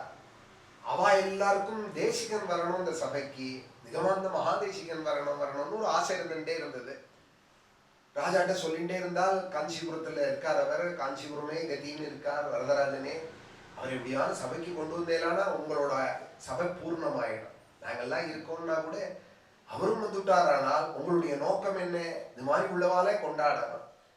அது அப்படி ஒரு மகிமை உடையவர் அவர், சர்வதந்திர சுதந்திரர் அவர், வேதாந்த தேசிகர் அவர். எப்படியானு நீங்க அழைக்கணும் பூஜிக்கணும்னு அவெல்லாம் சொல்ல உடனே ராஜ்யத்திலேருந்து அனுப்பிச்சு வச்சா காஞ்சிபுரத்துக்கு. இப்படி ராஜா எதிர்பார்க்கிற வித்வான்கள்லாம் கொண்டாடுற தேசிகன் என்ன பண்ணிட்டு இருந்தார் காஞ்சிபுரத்துல எல்லாம் உஞ்சூர்த்தி எடுத்துட்டு இருந்தார். அப்படி ஒரு அவரோட கிரந்தம் அவ்வளவு இருக்கு. இன்னைக்கு யாதவ விதயங்கள்லாம் ஒரு ராத்திரியில பண்ணது. இந்த பாதுகா சாஸ்திரங்கள்லாம் ஒரே ராத்திரியில 1000 ஸ்லோகங்கள் பண்ணியிருக்கா. ஒரே வித்வான்களை கேட்டாதான் தெரியும் ஒரு ஸ்லோகம் பண்றது எவ்வளவு கஷ்டங்கிறது. யாரோ விளையாட்டா கேட்டாலும் பண்ண முடியுமான்னு ஒரே ராத்திரியில 1000 ஸ்லோகம் பாதுகா சாஸ்திரம் பண்ணினா. அதனால அவரை பத்தி சொல்றதே வித்வான்கள் சொல்லுவா, ஒரு கட்டையில 1000 தொலை போட்டவர் அப்படின்பா. ஒரு பாதுகையை வச்சுட்டு 1000 ஸ்லோகம் பண்ணிட்டா. ஒரே ராத்திரியில அதுவும் பண்ணினா. ஆச்சரியமான கவி அவர், ஹைகிரீவ உபாசனை உடையவர். அவர் உச்சுறுத்தி தான் எடுத்துட்டு இருந்தார். அவர் எடுக்கிற சம்பிரதாயம் தான். அப்பெல்லாம் இந்த பஜனை நாமாவளி ஜாகரா அதெல்லாம் கிடையாது. பரிவட்டங்கள்லாம் சத்குரு சுவாமிகள் காலத்துல இருந்துதான். புரந்தரதாசர் சத்குரு சுவாமிகள்லாம் வந்துதான். இவர் 1000 வருஷம் முன்னாடி இருந்தவர் தேசிகர். அவரோட சம்பிரதாயம் எப்படின்னா, ராத்து வாசல்ல சிட்டாலா இருக்கிறவாளாத்து வாசல்ல போய் ஹரே ஸ்ரீ கிருஷ்ணாய நமஹ அப்படின்னு சொன்னாலானா உஞ்சூர்த்திக்கு வந்திருக்காள் அர்த்தம். இல்லை அவரோட கோபால விம்சதி இது மாதிரி ஸ்தோத்திரங்களை வாசல்ல போய் சொல்லிட்டு இருப்பார். அப்படி ஒரு ஸ்தோத்திரங்களை பண்ணிட்டு உச்சூர்த்தி எடுத்துட்டு இருந்தார் அவர். அவரை போய் இந்த ராஜ பட்டர்கள்லாம் பல்லாக்கு வேறு கொடுத்து அமைச்சிருக்கா. தந்த பல்லாக்கு கொடுத்து அமைச்சு நீங்க வரணும், கிருஷ்ணதேவராயர் சபையை அலங்கரிக்கணும்னு ஆசைப்படுறாள்னு சொல்லி அமைச்சா. ஒரு குடிசையில தான் இருக்கா காஞ்சிபுரத்துல. ராஜா அழைக்கிறா. அந்த வித்வான்கள் எல்லாமும் அங்க இருக்கால், நீங்க வரணும்னு எல்லாரும் ஆசைப்படுறாள்னதும் தேசிகன் காஞ்சிபுரத்துல உஞ்சூர்த்தி எடுத்துட்டு இருந்தவர் ஒரு 5 ஸ்லோகங்களை எழுதி அந்த பல்லாக்கையில அமைச்சு வச்சா. தனக்குன்னு வந்த அந்த பல்லாக்கில தன்னை அழிச்சுட்டு வர்றதுக்காக வந்த பல்லாக்கில ஒரு 5 ஸ்லோகம் இவரோட எழுதி அமைச்சு வச்சா. அதுதாக்கும் தேசிகனோட அந்த 5 ஸ்லோகம் இருக்கே, அது வைராக்கிய பஞ்சகம்னு.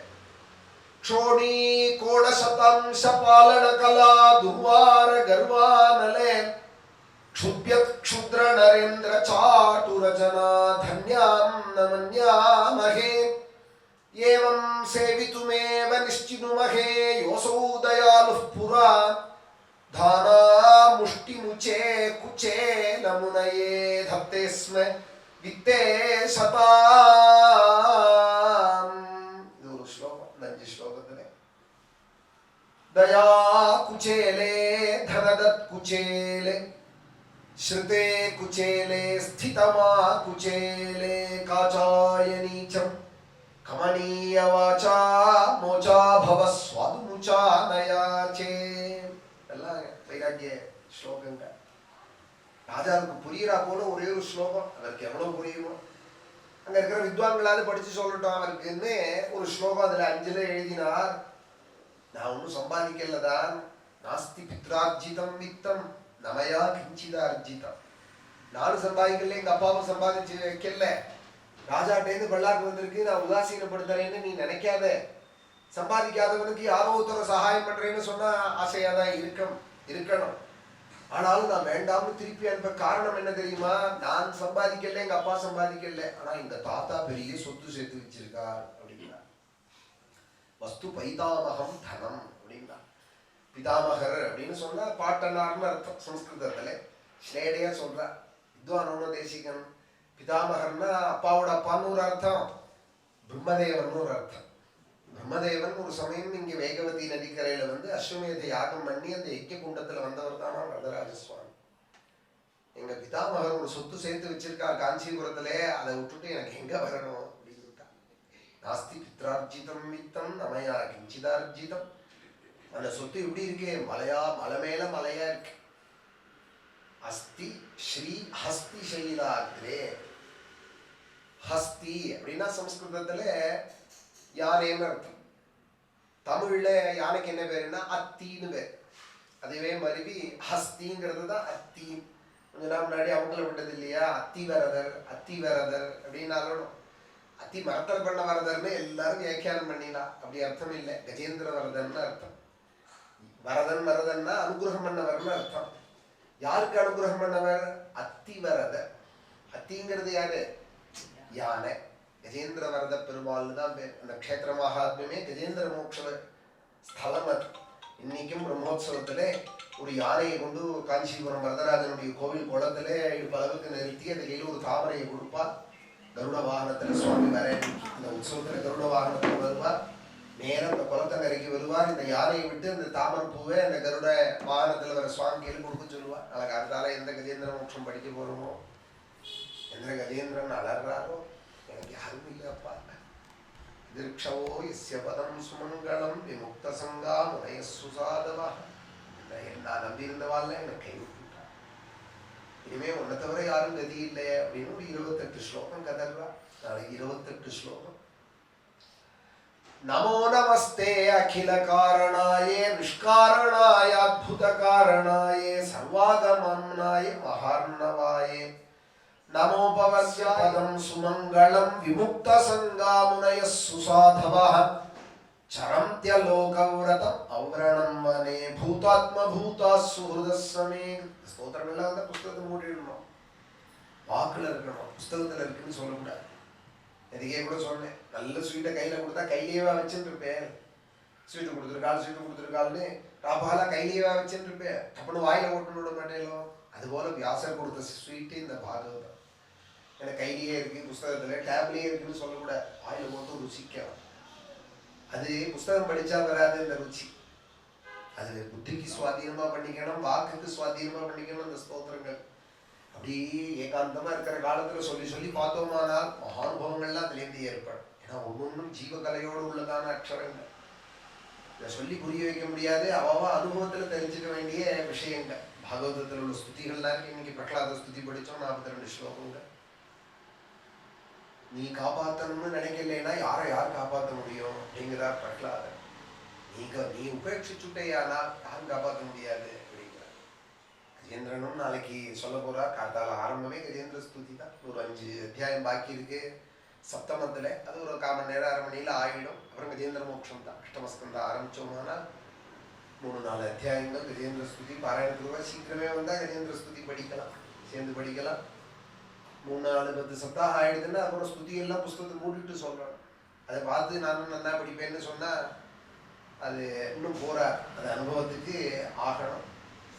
ஸ்தோத்திரங்கள்லாம் கோபிகா கீதம்னா அந்த 19 ஸ்லோகமா இருக்கு. நான் பாகவதம் படிப்பேன்னா ஒரு அத்தியாயமாவது புஸ்தகம் இல்ல. கோபிகா கீதம் ஒரு அத்தியாயம் 19 ஸ்லோகம் தான். அதுக்கு சந்தேகம் இல்லாத புஸ்தகம் இல்லாத சொல்லணும். கண்ண மூடினா கோபிகா கீதம் வர அது மாதிரி பழக்கிக்கலாம். 18,000 ஸ்லோகமும் அது மாதிரி பண்ணவாலாம் உண்டு. அவ்வளோ நம்மளால முடியாது, அவ்வளோ கெப்பாசிட்டியும் கிடையாது நமக்கு.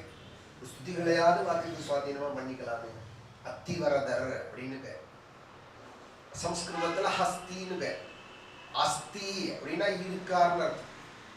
அவருக்கு தேசிகன் சொல்றார், அஸ்தி ஸ்ரீ ஹஸ்தி சைலாகிரே. இதுதான் தேசிகனோட சைலி. இருக்கார். யார் இருக்கார்? ஹஸ்தி சைலாகிரே. அவர் இருக்கிற மலைக்கு ஹஸ்திகிரின்னு பேரு. ஒரு குன்று மேலதான் இருக்கார் வரதராஜ். யானை போல இருக்கு அந்த குன்று. யானை மேல இருக்கா வரதராஜன்.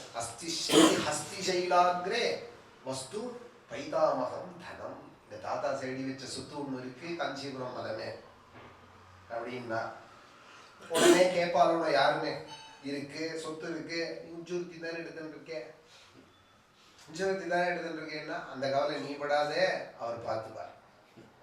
நீ ஒன்றும் கவலைப்பட வேண்டாம். துக்காராம சுவாமிகள்கிட்டயே பழக்கமானதுக்கு அப்புறம் சிவாஜி மகாராஜா ஒரு தடவை இவ்வளவு எளிமையா இருக்காருன்னு தட்டு நிறைய ரத்தனங்களையும் மொஹராக்களையும் கொண்டு வச்சுட்டு எழுந்து விட்டார் துக்காராம சுவாமிகள். உடனே சிஷ்யரை கூப்பிட்டு கேட்கிறாள், எப்போதும் நான் வந்தா இன்முகமா பேசுவாரே, இப்ப என்கிட்ட ரொம்ப பிரியமா இருந்தாரு, திடீர்னு ஏன் இப்ப என்னை பார்த்துட்டு எழுந்து போறார், என் மூஞ்சியே பார்க்க மாட்டேங்கிறாருன்னா. உன்னை சொன்னால் நீங்க எப்போதும் வரத்தே 2 துளசி தலை கொண்டு வருவேன், ஏதாவது 2 பழம் கொண்டு வருவேன், இன்முகமா பேசிட்டு இருப்பார், இப்ப என்னத்துக்கு இவ்வளவு தட்டு நிறைய ரத்னங்களை கொண்டு வந்து அப்படின்னா. உடனே அதான் எழுந்து போறார் அப்படின்னதும் உடனே போய் அவர் காலில் விழுந்து துக்காராம்ட்டு, நீங்க அப்படி நினைக்க கூடாது, இந்த தனத்துக்கு என்ன உபயோகம், உங்களுக்கும் இங்க நிறைய சாதுக்களுக்கு நீங்க வரவா போறவாளுக்கெல்லாம் ஆகாரம் பண்ணி வைக்கிறேன் நான் பார்க்கறேன், சாது கைங்கரியத்துக்கு உபயோகப்படட்டுமே, குடும்ப யோகக்ஷேமத்துக்கு உபயோகப்படட்டுமே, நீங்க நிம்மதியா அவங்க பாடிட்டு போல யோகக்ஷேமத்துக்கு இது உபயோகப்படட்டுமேன்னா. அதுக்கு அவர் சொன்னார், எனக்கு யோகக்ஷேமத்துக்கு ஒருத்தர் சொல்லியிருக்கானப்பா, யோகக்ஷேமம் மகாமியகம்னு. நீ கவலைப்படாது, உனக்கு எனக்கு எத்தனை நாளா சம்பந்தம், சில நாளா நீ போயின்னு இருக்கேன், உனக்கே இவ்வளவு கவலை இருக்குமானால் எனக்கும் பாண்டவர்களுக்கும் எத்தனை நாளா சம்பந்தம். அவன் எவ்வளவு கவலை பண்ணுவான் என்னை பத்தி, அதுவும் என் குடும்பத்துக்கு அவன் தலையிலன்னு நான் வாழ்ந்துட்டு இருக்கேன். நான் குடும்பம் நடத்துறேனானா கவலை முழுக்க என் தலையில, நான் நடத்தல அவன் தான் என் குடும்பத்துக்கு தலைவன். இல்லை எனக்காகவாது நீங்க எடுத்துக்கணும்னு க்ஷத்ரியனோட அடம் பண்ணினா. அப்போ துக்காராம் சொல்றா, துக்காமனே தனே அம்ஹா கோமாம்ச சமானே அப்படின்னா. கோமாம்சம் சாப்பிட்றான் ஒருத்தன், தன்னோட ஸ்நேகிதன் சுத்த சைவம் அவன், இவன் சொல்றா நீனும் சாப்பிடு கோமாம்சம், எல்லாருக்கும் சாப்பிடுங்கிறான். அவன் சொல்றான் ஃப்ரெண்டு இல்லை மாட்டேங்க, உனக்காக வேண்டாம் எனக்காக சாப்பிடுங்க. உனக்காக வேண்டாம் எனக்காக சாப்பிடுன்னா சாப்பிடணுங்கிற சங்கல்பம் இருக்காதாலே சாப்பிட முடியும், பொறுத்தியாருக்காக சாப்பிட முடியுமா? அதுபோல இது கோமாம்ச சமா, இதை எடுத்துன்னு போனா பேசுறேன் அப்படின்னார். அப்புறம் அதை எடுத்துன்னு போனார் அப்படின்னு துக்காராம் சரித்திரத்திலேயே ஐஸ்வர்யத்தை பெருசா நினைச்சவாள் இல்லை. பகவான் இருக்கான் ரட்சிப்பா. இவரே அஷ்டபுஜாஷ்டகம்னு ஒரு ஸ்தோத்திரம் காஞ்சிபுரத்துல அஷ்டபுஜத்தான் அப்படின்னு ஒரு சன்னிதி இருக்கு. 12-14 திவ்ய தேசங்களுடைய ஒரே க்ஷேத்திரம் காஞ்சிபுரம். ஸ்ரீரங்கம்னு சொன்னா ஒரு திவ்ய தேசம் தானே, ஆனா காஞ்சிபுரத்துக்குள்ள 12-14 திவ்ய தேசங்கள் இருக்கு ஒரே க்ஷேத்திரத்துக்குள்ள. அதெல்லாம் மோட்சபுரி. காஞ்சிபுரம் போல ஒரு க்ஷேத்திரம் கிடையாது. அதுல அஷ்டபுஜத்தான்னு அந்த அஷ்டபுஜாஷ்டகம்னு ஸ்தோத்திரம் பண்ணியிருக்கார். அதுல சொல்றார், தொயி ரக்ஷதி ரக்ஷகை கிமன்யீஹி தொயி சா ரக்ஷதி ரக்ஷகை கிமன்யீஹி. தேசிகன் சொல்றார், நீ ரட்சிக்கணும்னு சங்கல்பிச்சுட்டேயானால் எனக்கு யாரோட உதவி வேணும்? நீ ரட்சிக்கணும்னு சங்கல்பிச்சா போறே என்ன நீ ரட்சிச்சு விடலாம். நீ ரட்சிக்க வேண்டாம்னு சங்கல்பிச்சுட்டேயானால் 1000 பேர் எனக்கு உதவி பண்ண வந்தாலும் அது ஆகுமா அப்படின்னு கேட்கிறா. துயிச்சா ரக்ஷதி ரக்ஷகை கிமன்யீஹி. நீ என்ன வேண்டாம்னு விட்டுட்டேயானால் அப்புறம் 1000 பேர் நான் வரேன் உனக்கு ஹெல்ப் பண்றேன்னாலும் அது எனக்கு ஆகுமா? அவளால எனக்கு செய்ய முடியுமா? நீ ரட்சிக்கணும்னு சங்கல்பிச்சுட்டேயானா யாரு வேணும்? பகவான் ரட்சிக்கணும்னு நினைச்சுட்டாளானா தொயி ரக்ஷதி ரக்ஷகை கிமன்யீஹி. நான் யாரை போய் பார்க்கணும், நான் எங்க போகணும், யாரை போய் பார்க்கணும், உங்களை தான் நம்பியிருக்கேன் சார்னு யாரை பார்த்து பல்ல காட்டணும், சல்யூட் போடணும். தொயி ரக்ஷதி ரக்ஷகை கிமன்யீஹி. நீ ரட்சிக்கணும்னு என்ன சங்கல்பிச்சுட்டேயானா நான் யாரையும் போய் அண்ட வேண்டாம். நீ ரட்சிக்க வேண்டாம்னு சங்கல்பிச்சுட்டேயானா நான் யாரை போய் பார்த்துன்னு நடக்க.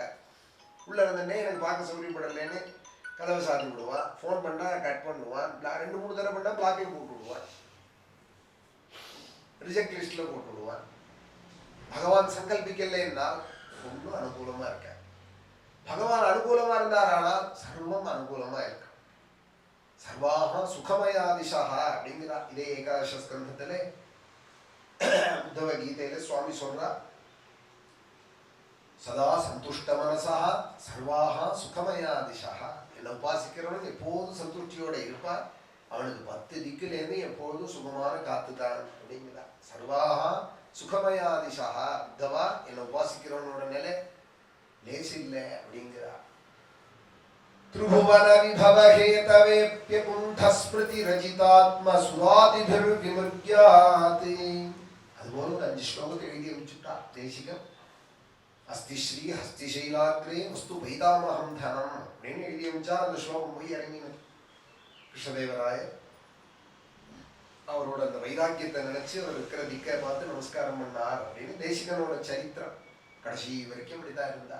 இப்படி ஆச்சாரியால் கனகதாரா ஸ்தோத்திரம் பண்ணினா இன்னைக்கும் கனகதாரா குடும்பம் குடும்பம்னு ஒரு வீடு சொல்லிட்டு இருக்காளோ அதுபோல தேசிகன் ஒரு ஸ்தோத்திரம் பண்ணியிருக்கா காஞ்சிபுரத்திலேயே. பழைய காலங்களில் கல்யாணமானமானா பையன் கொடுக்கணுமா கன்யாசுல்கம் அப்படின்னு இப்பவும் வரப்போறது வந்துட்டா வரப்போறதா தெரியல. பொண்ணுக்கு ஏதாவது கொடுத்தாதான் பொண்ணு கொடுப்பாள் அப்படிங்கிறனால வரப்போறது வந்துருக்கு. கல்யாணம் ஆகி கொடுக்க ஆரம்பிச்சிருக்கு. இப்ப கல்யாணத்துக்கே கொடுக்க போறா. அது மாதிரி வரப்போறது. அந்த காலங்கள்ல அப்படிதான் கன்னிகையை ஒருத்தர் ஆத்துலேருந்து வாங்கிக்கணுமானா இவ்வளவு கொடுக்கணும் அப்படின்னு. அவன் பரம ஏழை ஒரு பிரம்மச்சாரி காஞ்சிபுரத்துல கல்யாண மாலைன்னு ரொம்ப வருத்தப்பட்டு இருந்தான் எல்லார்ட்டையும். ஊர்னு சொன்னா ஒரு 4 பேர் வேடிக்கையா இருப்பானோ. அவன்கிட்ட போய் சொன்னதும் அவன் சொன்னா நீ என்னெல்லாம் கேட்காதே இதை உஞ்சூர்த்தி எடுத்துன்னு போறாரே வீதியோட அவரை போய் கேளுன்னா. தேசிகனை கிண்டல் பண்றதுக்காக அவரை பிச்சை எடுக்கிறார் அவரை போய் கேளு கிடைக்கும்னு நக்கலா சொன்னான். உடனே அவர்கிட்ட போய் நமஸ்காரம். இவனுக்கோ கல்யாண பைத்தியம். இப்படியா கல்யாணம் ஆகிட்டா தேவையில்லைன்னு யாரோ வழி சொல்றால் போவோமேன்னு அந்த உஞ்சூர்த்தி பிராமணன் நினைச்சுட்டு அவர்கிட்ட போய் எனக்கு கல்யாணம் ஆகணும் சுவாமி நீங்க அனுமதி பண்ணணும் எனக்கு இவ்வளவு கேட்கறால் கன்யாசுல்கம் எனக்கு ஒன்றும் பந்துக்கள் கிடையாது கையில பைசாவும் கிடையாது தம்படி நீங்க அனுகிரகம் பண்ணணும் அப்படின்னதுமே பெருந்தேவி தாயார் அப்படின்னு பேரு. காஞ்சிபுரத்திலே அவளை குறிச்சு 24 ஸ்லோகங்கள் பண்ணினா. மானாதீத பிரதித விபவான் ஸ்ரீஸ்துதி அப்படின்னு பேர். துவாம் சரணஹ சரணாஹம் பிரபத்யே ஸ்ரீயம் அசரணஹ துவாம் சரண்யாம் பிரபத்யே அப்படின்னு அழகான ஸ்தோத்திரம். சரணம் அகம் பிரபத்யே அப்படின்னு ஸ்ரீ சூக்த வருது இல்லையா. அதையே அனுவர்த்திச்சு தேசிகனோட ஸ்லோகம். ஸ்ரீயம் அசரணஹா துவாம் சரண்யாம் பிரபத்யே அப்படின்னு அழகான ஸ்லோகம். தாரித்ரியங்கள்லாம் போயிடும். இப்படி ஒரு 24 ஸ்லோகம் ஸ்தோத்திரம் பண்ணதும் கனக விருஷ்டி அங்கேயும் வருஷிச்சுதான் காஞ்சிபுரத்துலையும். இன்னைக்கும் பெருந்தேவி தயார் சன்னதிக்கு போனோம்னா இந்த சரித்திரத்தை சித்திரப்படமா வரைஞ்சி வச்சிருக்கா. இந்த கனகதாரா ஸ்தோத்திரத்தை தேசிகன்ட்டு போய் அந்த பிரம்மச்சாரி கேட்கறதும் இந்த கனக மழையா பெய்யறதும் பெருந்தேவி தாயார் கொடுத்ததும். அப்படி ஸ்தோத்திரம் பண்ணி அந்த பிரம்மச்சாரிக்கு கொடுத்தவர் அப்புறமும் வாழ்நாளைக்கு உச்சுறுத்தி தான் எடுத்துட்டு இருந்தார் தேசிகன் அப்படின்னு அவரோட சரித்திரம். அவனுக்காக பண்ணவர் இவருக்காக பண்ணிக்க கூடாதோ. நாளும் மாட்டா எளிமைதான் பெரிய சுகம் பகவான் ஆராதிக்கிறதுக்கான ஆனுகூல்யம் அப்படின்னு சாதுக்கள் உண்மையான சாது லட்சணம் நினைப்பா. லவநிமிஷார் நச்சலதி பகவத் பதாரவிந்தாதி லவநிமிஷார்த்தமபி யஸ்ஸ வைஷ்ணவாக்ரியஹ. அவனை போல ஒரு வைஷ்ணவன் யாரும் கிடையாது. வைஷ்ணவாக்ரியஹ வைஷ்ணவர்களுக்கெல்லாம் அவன் அக்ரகண்யனவன். நயஸ்ய ஸ்வப்பரைதி வித்தேஷ்வாத்மனி வாபிதா சர்வபூத சமசாந்தஹ. அந்த வைஷ்ணவனுக்கு இன்னொரு லட்சணம் என்னன்னா சாந்தின்னா அப்படி குடிகொண்டு இருக்கும். சாந்தின்னா அது அவன்கிட்ட பார்க்கிற சாந்தியை லோகத்துல பார்க்க முடியாது. அவன் கிட்ட போனாலே நமக்கு அப்படி ஒரு சாந்தி ஏற்படும்.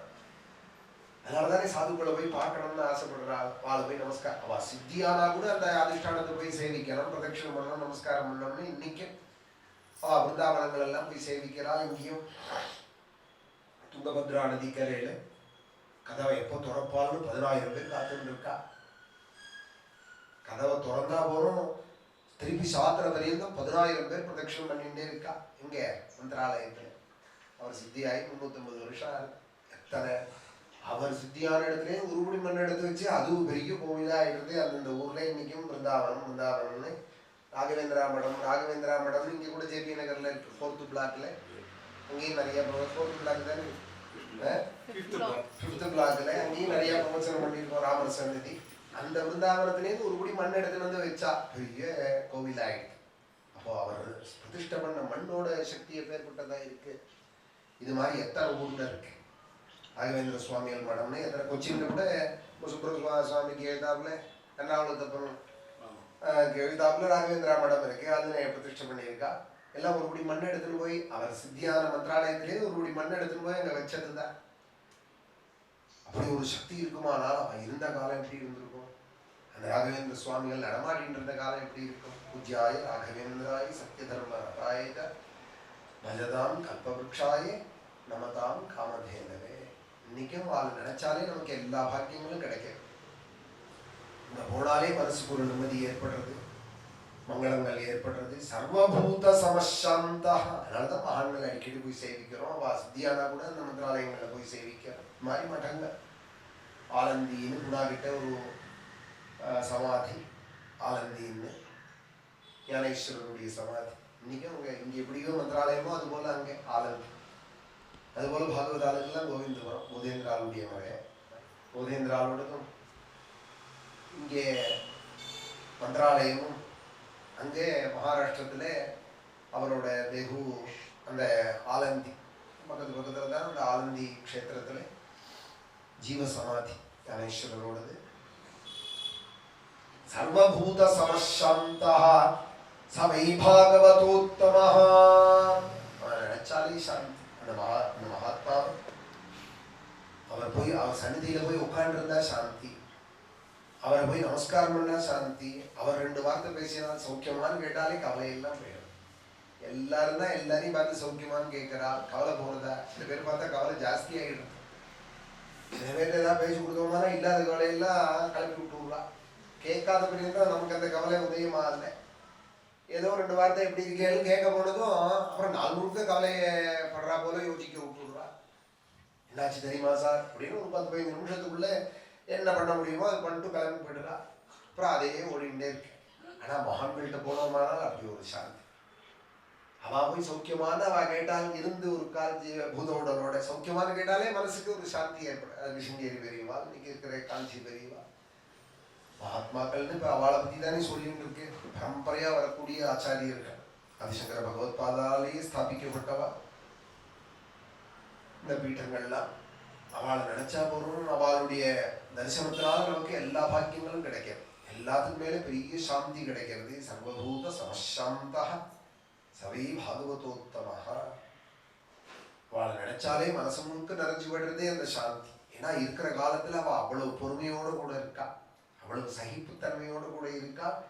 அதனாலதான் அவள்கிட்டேருந்து அது ஜென்ரேட் ஆகுது.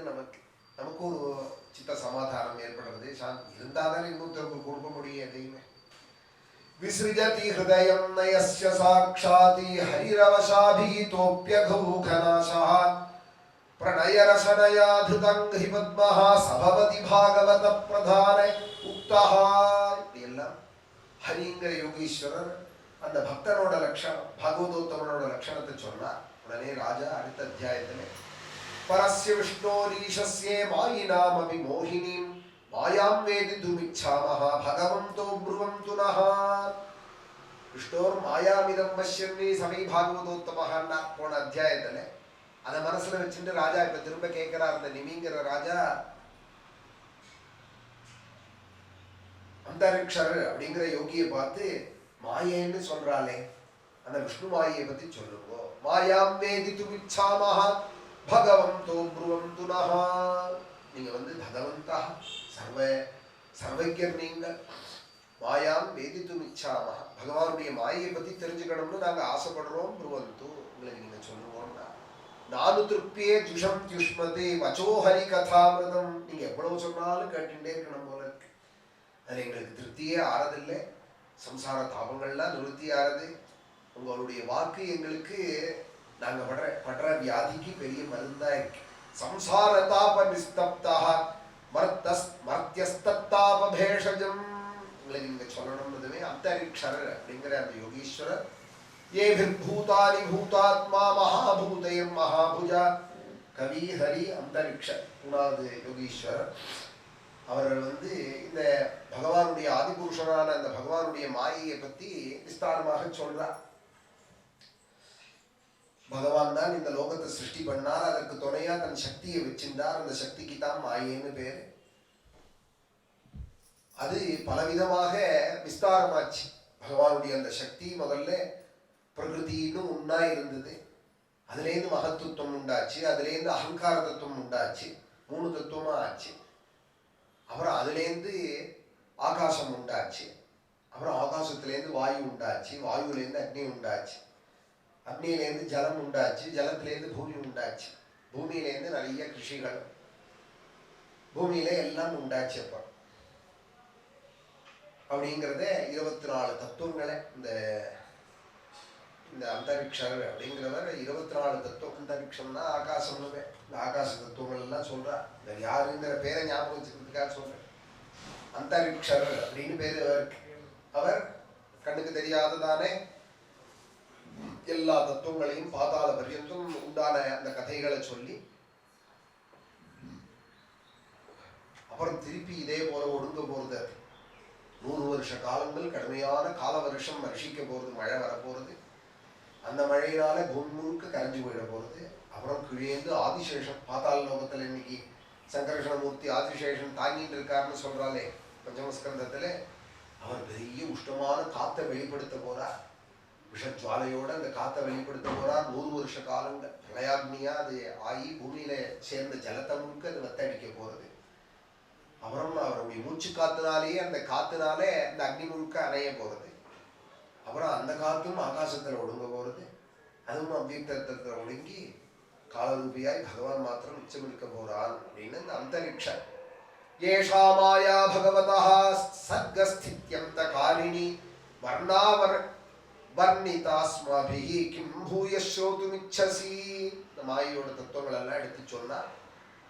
அப்புறம் பிரபுத்தர் அப்படிங்கிற யோகீஸ்வரர்கிட்ட யதீதாமைஸ்வரீம் மாயாம் துஸ்தராமகிருதாத்மபிஹி தரந்த்யஞ்சசஹா ஸ்தூலதியஹ மஹர்ஷைதமுச்சதாம். மாயை பத்தி அவர் சொன்னார். நானும் இந்த தேகத்தையே, இந்த மாயினால் உண்டான இந்த பாஞ்சபூதிகமான தேகத்தையே, ஸ்தூல சரீரத்தையே நான் நினைச்சுட்டு இருக்கேன். இந்த தேகம் நான் இல்லைங்கிறது லோகத்துல பார்த்தா தெரியுது. ஒரு நாள் எல்லாரும் விட்டுட்டு தான் போறா. இந்த தேகத்தை எடுத்துட்டு போகல, போயிட்டாருங்கிறா. தேகம் தான் இருக்கே, அதை எடுத்துட்டு போக முடியலேங்கிறது தெரியுது. சம்பாதிச்சது அப்புறம் இருக்கட்டும், இதனால போஷிச்சு இந்த தேகத்தையே கொண்டு போக முடியல கையில. போயிட்டாருங்கிற சொல்லு மாத்திரம் வழக்கில சொல்லிட்டு இருக்கா. அப்போ இவர் இருந்தாருன்னு தானே சொல்லணும். இந்த தேகத்துல குடியிருந்தார் அப்படின்னு தானே தெரிகிறது. அவர் போயிட்டார்னு சொல்றதுல இருந்து அந்த தேகமே அவர் இல்லை, அந்த தேகத்துக்குள்ள அவர் இருந்தார். இப்ப அவர் போயிட்டார், தேகம் பொழுதுறதுக்கு. இப்படி தேகத்தையே நான் நினைக்கிறேன். எங்களுக்கு இந்த மாயை எப்படி தாண்டது, அதை பத்தி எங்களுக்கு சொல்லணும். மாயை எப்படி தாண்டணும்னு மாயை பத்தி கேட்டார். மாயை சொன்னது, இந்த மாயை தாண்டறதுக்கான வழி என்ன அப்படின்னு அந்த நிமி மகாராஜன் கேட்க, கர்மான்யாரபமானானாம் துக்கஹத்தி சுகாயச்ச பஷ்யேத்பாக விபர்யாசம் மிதுனீச்சாரிணாம் நிருணாம். மாய்க்கு என்ன லட்சணம்னா, ஏதோ ஒரு காரியத்தில் ஈடுபட்டுட்டே இருக்கா. ஜீவன் அஹிதிஷ்ட க்ஷணமபி ஜாது திஷ்டத்யகர்மகிருத்து அப்படின்னு கீதையிலையும் வருது, பாகவதத்திலையும் வருது இந்த வாக்கியம். ஒரு க்ஷணம் கூட ஜீவன் சும்மாவே இருக்கிறது இல்லை, ஏதோ ஒரு பிரவൃத்தியில இருந்துட்டே இருக்கா. சுசுப்தியில வேணா இல்லையே ஒழிய அதுவும் ஒரு நிலை, அதுலதான் இருந்துட்டு இருக்கா. விழிச்சுட்டா ஏதோ ஒரு காரியத்தில் ஈடுபட்டு இருக்கா. மனசாலையாவது ஏதோ காரியத்தை செஞ்சுட்டு இருக்கா. தூங்கினாலும் சொப்னாதிகள்ல ஈடுபட்டு இருக்கா. சும்மாவே இல்லை. ஸ்திரீ புருஷ இந்த இரட்டையர்களாலே பிரவೃತ್ತಿ உண்டாய் எல்லா சங்கல்பங்களும் மேலிட, அதனாலதான் இந்த மாய புத்தியானது அப்படிங்கறத தெரிஞ்சுக்கணும். நித்யார்த்திதேன வித்தேன துர்லபேன ஆத்ம மிருத்யுனா. எல்லாத்துக்கும் மேல பணத்திலேருந்து சென்ற எட்டி இருக்கா. இந்த பணம்ங்கிறது எப்படி இருக்குன்னா, துர்லபேன நித்யார்த்திதேன அப்படின்னா எல்லாருக்கும் கிடைச்சுடுறது இல்லை. முயற்சி பண்ணா கஷ்டப்பட்டு சம்பாதிக்க கூடியதா இருக்கு. உழைச்சு சம்பாதிக்கணும்னு நினைச்சானா ரொம்ப பரிசிரமப்பட்டு தான் அடையக்கூடியதா இருக்கு. நித்யார்த்திதேன சம்பாதிச்சதுக்கு அப்புறம் பெரிய கவலை இருக்கு. என்ன கவலைன்னா, இதை தக்க வச்சுக்கணுமே, தொலைச்சு விடக்கூடாது, திருட்டு கொடுத்துடக்கூடாது, டாக்ஸில் கொண்டு போயிடக்கூடாது, அதை காப்பாற்றணும். எவ்வளவோ கவலைகள். பணம்னதுமே கவலை, அதை பெருசா வந்துள்ளது. நித்யார்த்திதேன வித்தேன துர்லபேன ஆத்ம மிருத்யுனா. இந்த பணம் ஏதோ கவலையை மாத்திரம் கொடுக்கல, இன்னொன்னு கொடுக்கறது. என்ன கொடுக்கறதுன்னா, ஏடிஎம்முக்கு போனா ஏதோ பணத்தை எடுத்தா, பின்னாடியே 2 பேர் பார்த்துட்டே இருந்தா, கத்தியால குத்தினா பணத்தை முடியும் போயிட்டான். ஏதோ பேங்க்ல கட்டுறதுக்கு கொண்டு போன இடத்துல துப்பாக்கி காமிச்சு உயிர் வேணுமா பணம் வேணுமா குடின்னு போயிட்டா, இல்லை சுட்டுட்டு கூட குடின்னு போயிட்டா. ஆத்ம மிருத்யு தான். எந்த பணத்தை இவன் வேணும் வேணும்னு தேடுறானோ அது மிருத்யுவுக்கும் ஹேதுவாக இருக்கு. கையிலேயே இல்லைன்னா யாரு போய் யாரு சொல்லி துப்பாக்கியை வேற பிச்சைக்காரன் போய் காட்டுவானா துப்பாக்கியை? நித்யார்ஜிதேன வித்தேன துர்லபேன ஆத்ம மிருத்யுனா கிருஹாபத்யாப்த பசுபிஹி கா பிரீதிஹி சாதிதைஷ்சலைஹி. அந்த பணத்தால சம்பாதிக்கப்பட்ட வீடு, குழந்தை, பந்துக்கள், பசுக்கள் இது ஒரு நாளும் பிரீத்தியை கொடுக்காதுங்கிறத தெரிஞ்சுக்க. மாயை தாண்டறதுக்கு என்ன வழினால் நீ எதெல்லாம் சுகம்னு நினைக்கிறியோ அதெல்லாம் சுகம் இல்லைங்கிறத முதல்ல தெரிஞ்சுக்க. முதல்ல பணம் இருந்தாதான் பாக்கி எல்லாம் அப்படிங்கிறாலும். பணத்தை சம்பாதிக்கணும் சார், பணம் இல்லைன்னா யாரு சார் மதிப்பா? மனைவி கூட மதிப்பாளா? குழந்தைகள் மதிக்குமான்னு கேட்கலாம். இந்த பணத்துக்குள்ள அவ்வளவு துக்கங்கள் இருக்கு. அந்த பணத்தால கிடைக்கக்கூடிய குடும்பங்கள் சுத்து வட்டாரம் இருக்கே, அதனால சந்தோஷம் ஒரு நாளும் கிடைக்க. ஏவம் லோகம் பரம் வித்யான் நஸ்வரம் கர்ம நிர்மிதம்.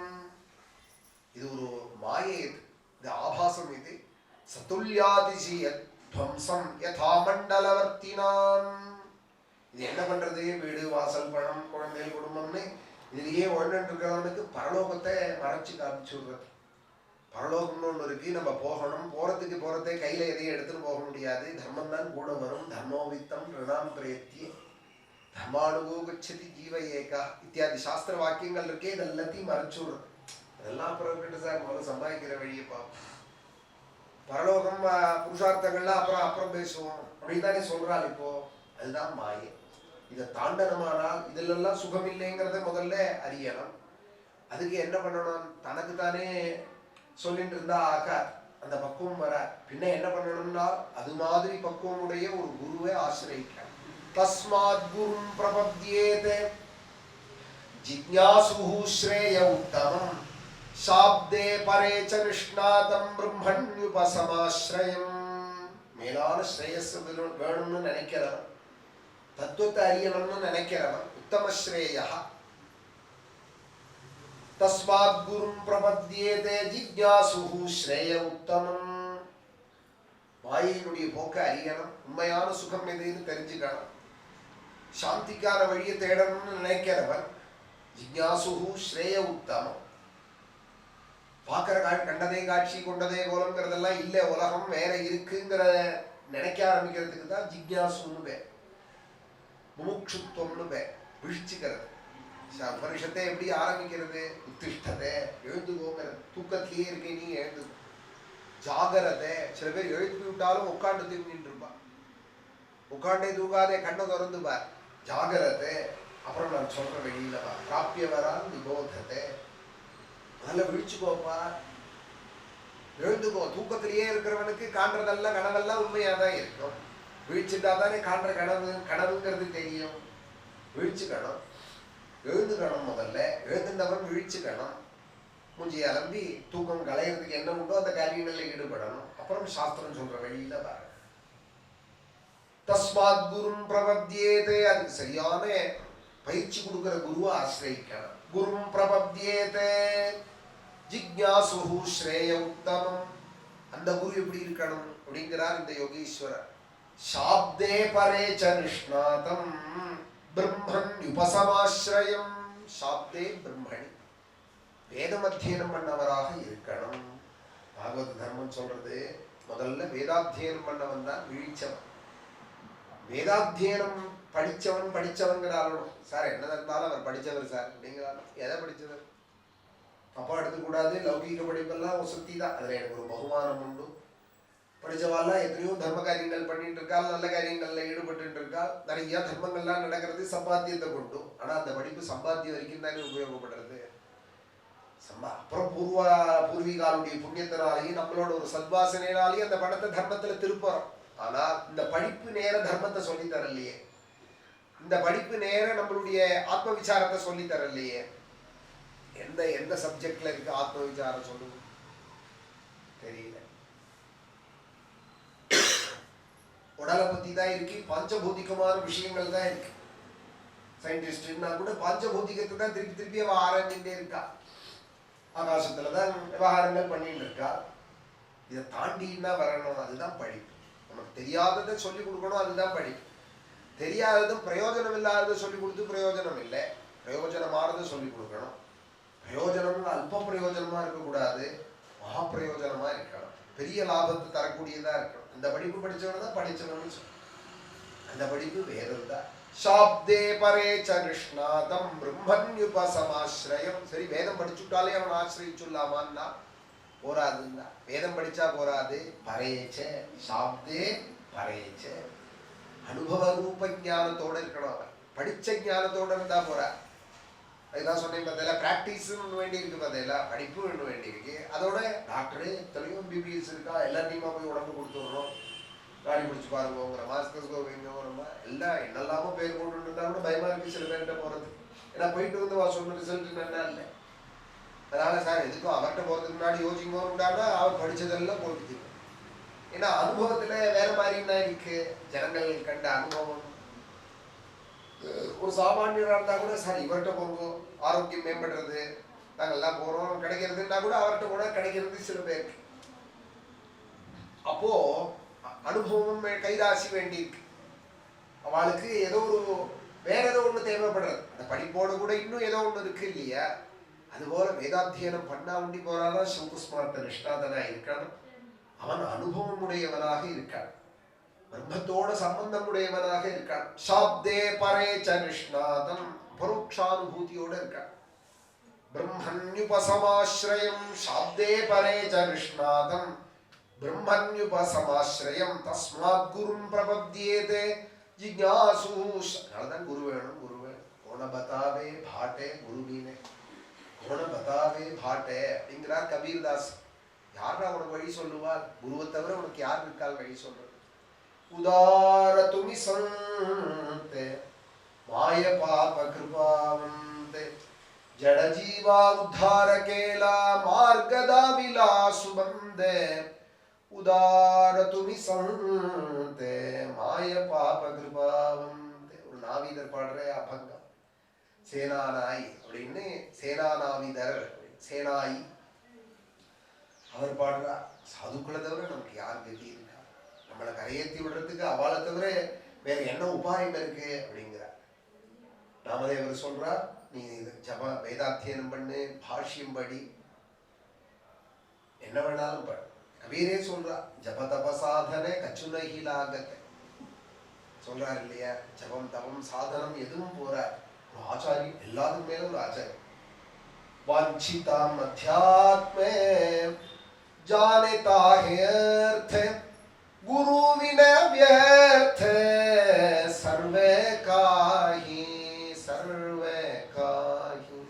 कामदेव 5 வயசுலயே பகவானை பார்த்தார்.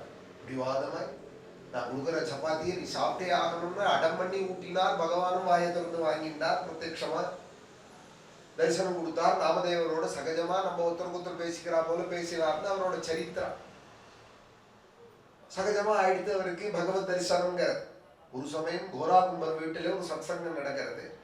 பல பக்தர்கள்லாம் வந்திருந்தால் அதுல நிவர்த்தி தேவர், சோபான தேவர், ஞானதேவர், அவளுக்கு ஒரு சகோதரி முக்தாபாயின்னு ஒன்று சின்ன குழந்தை பாவாடை சட்டை போட்டுருக்கு, சக்தி ஸ்வரூபம்.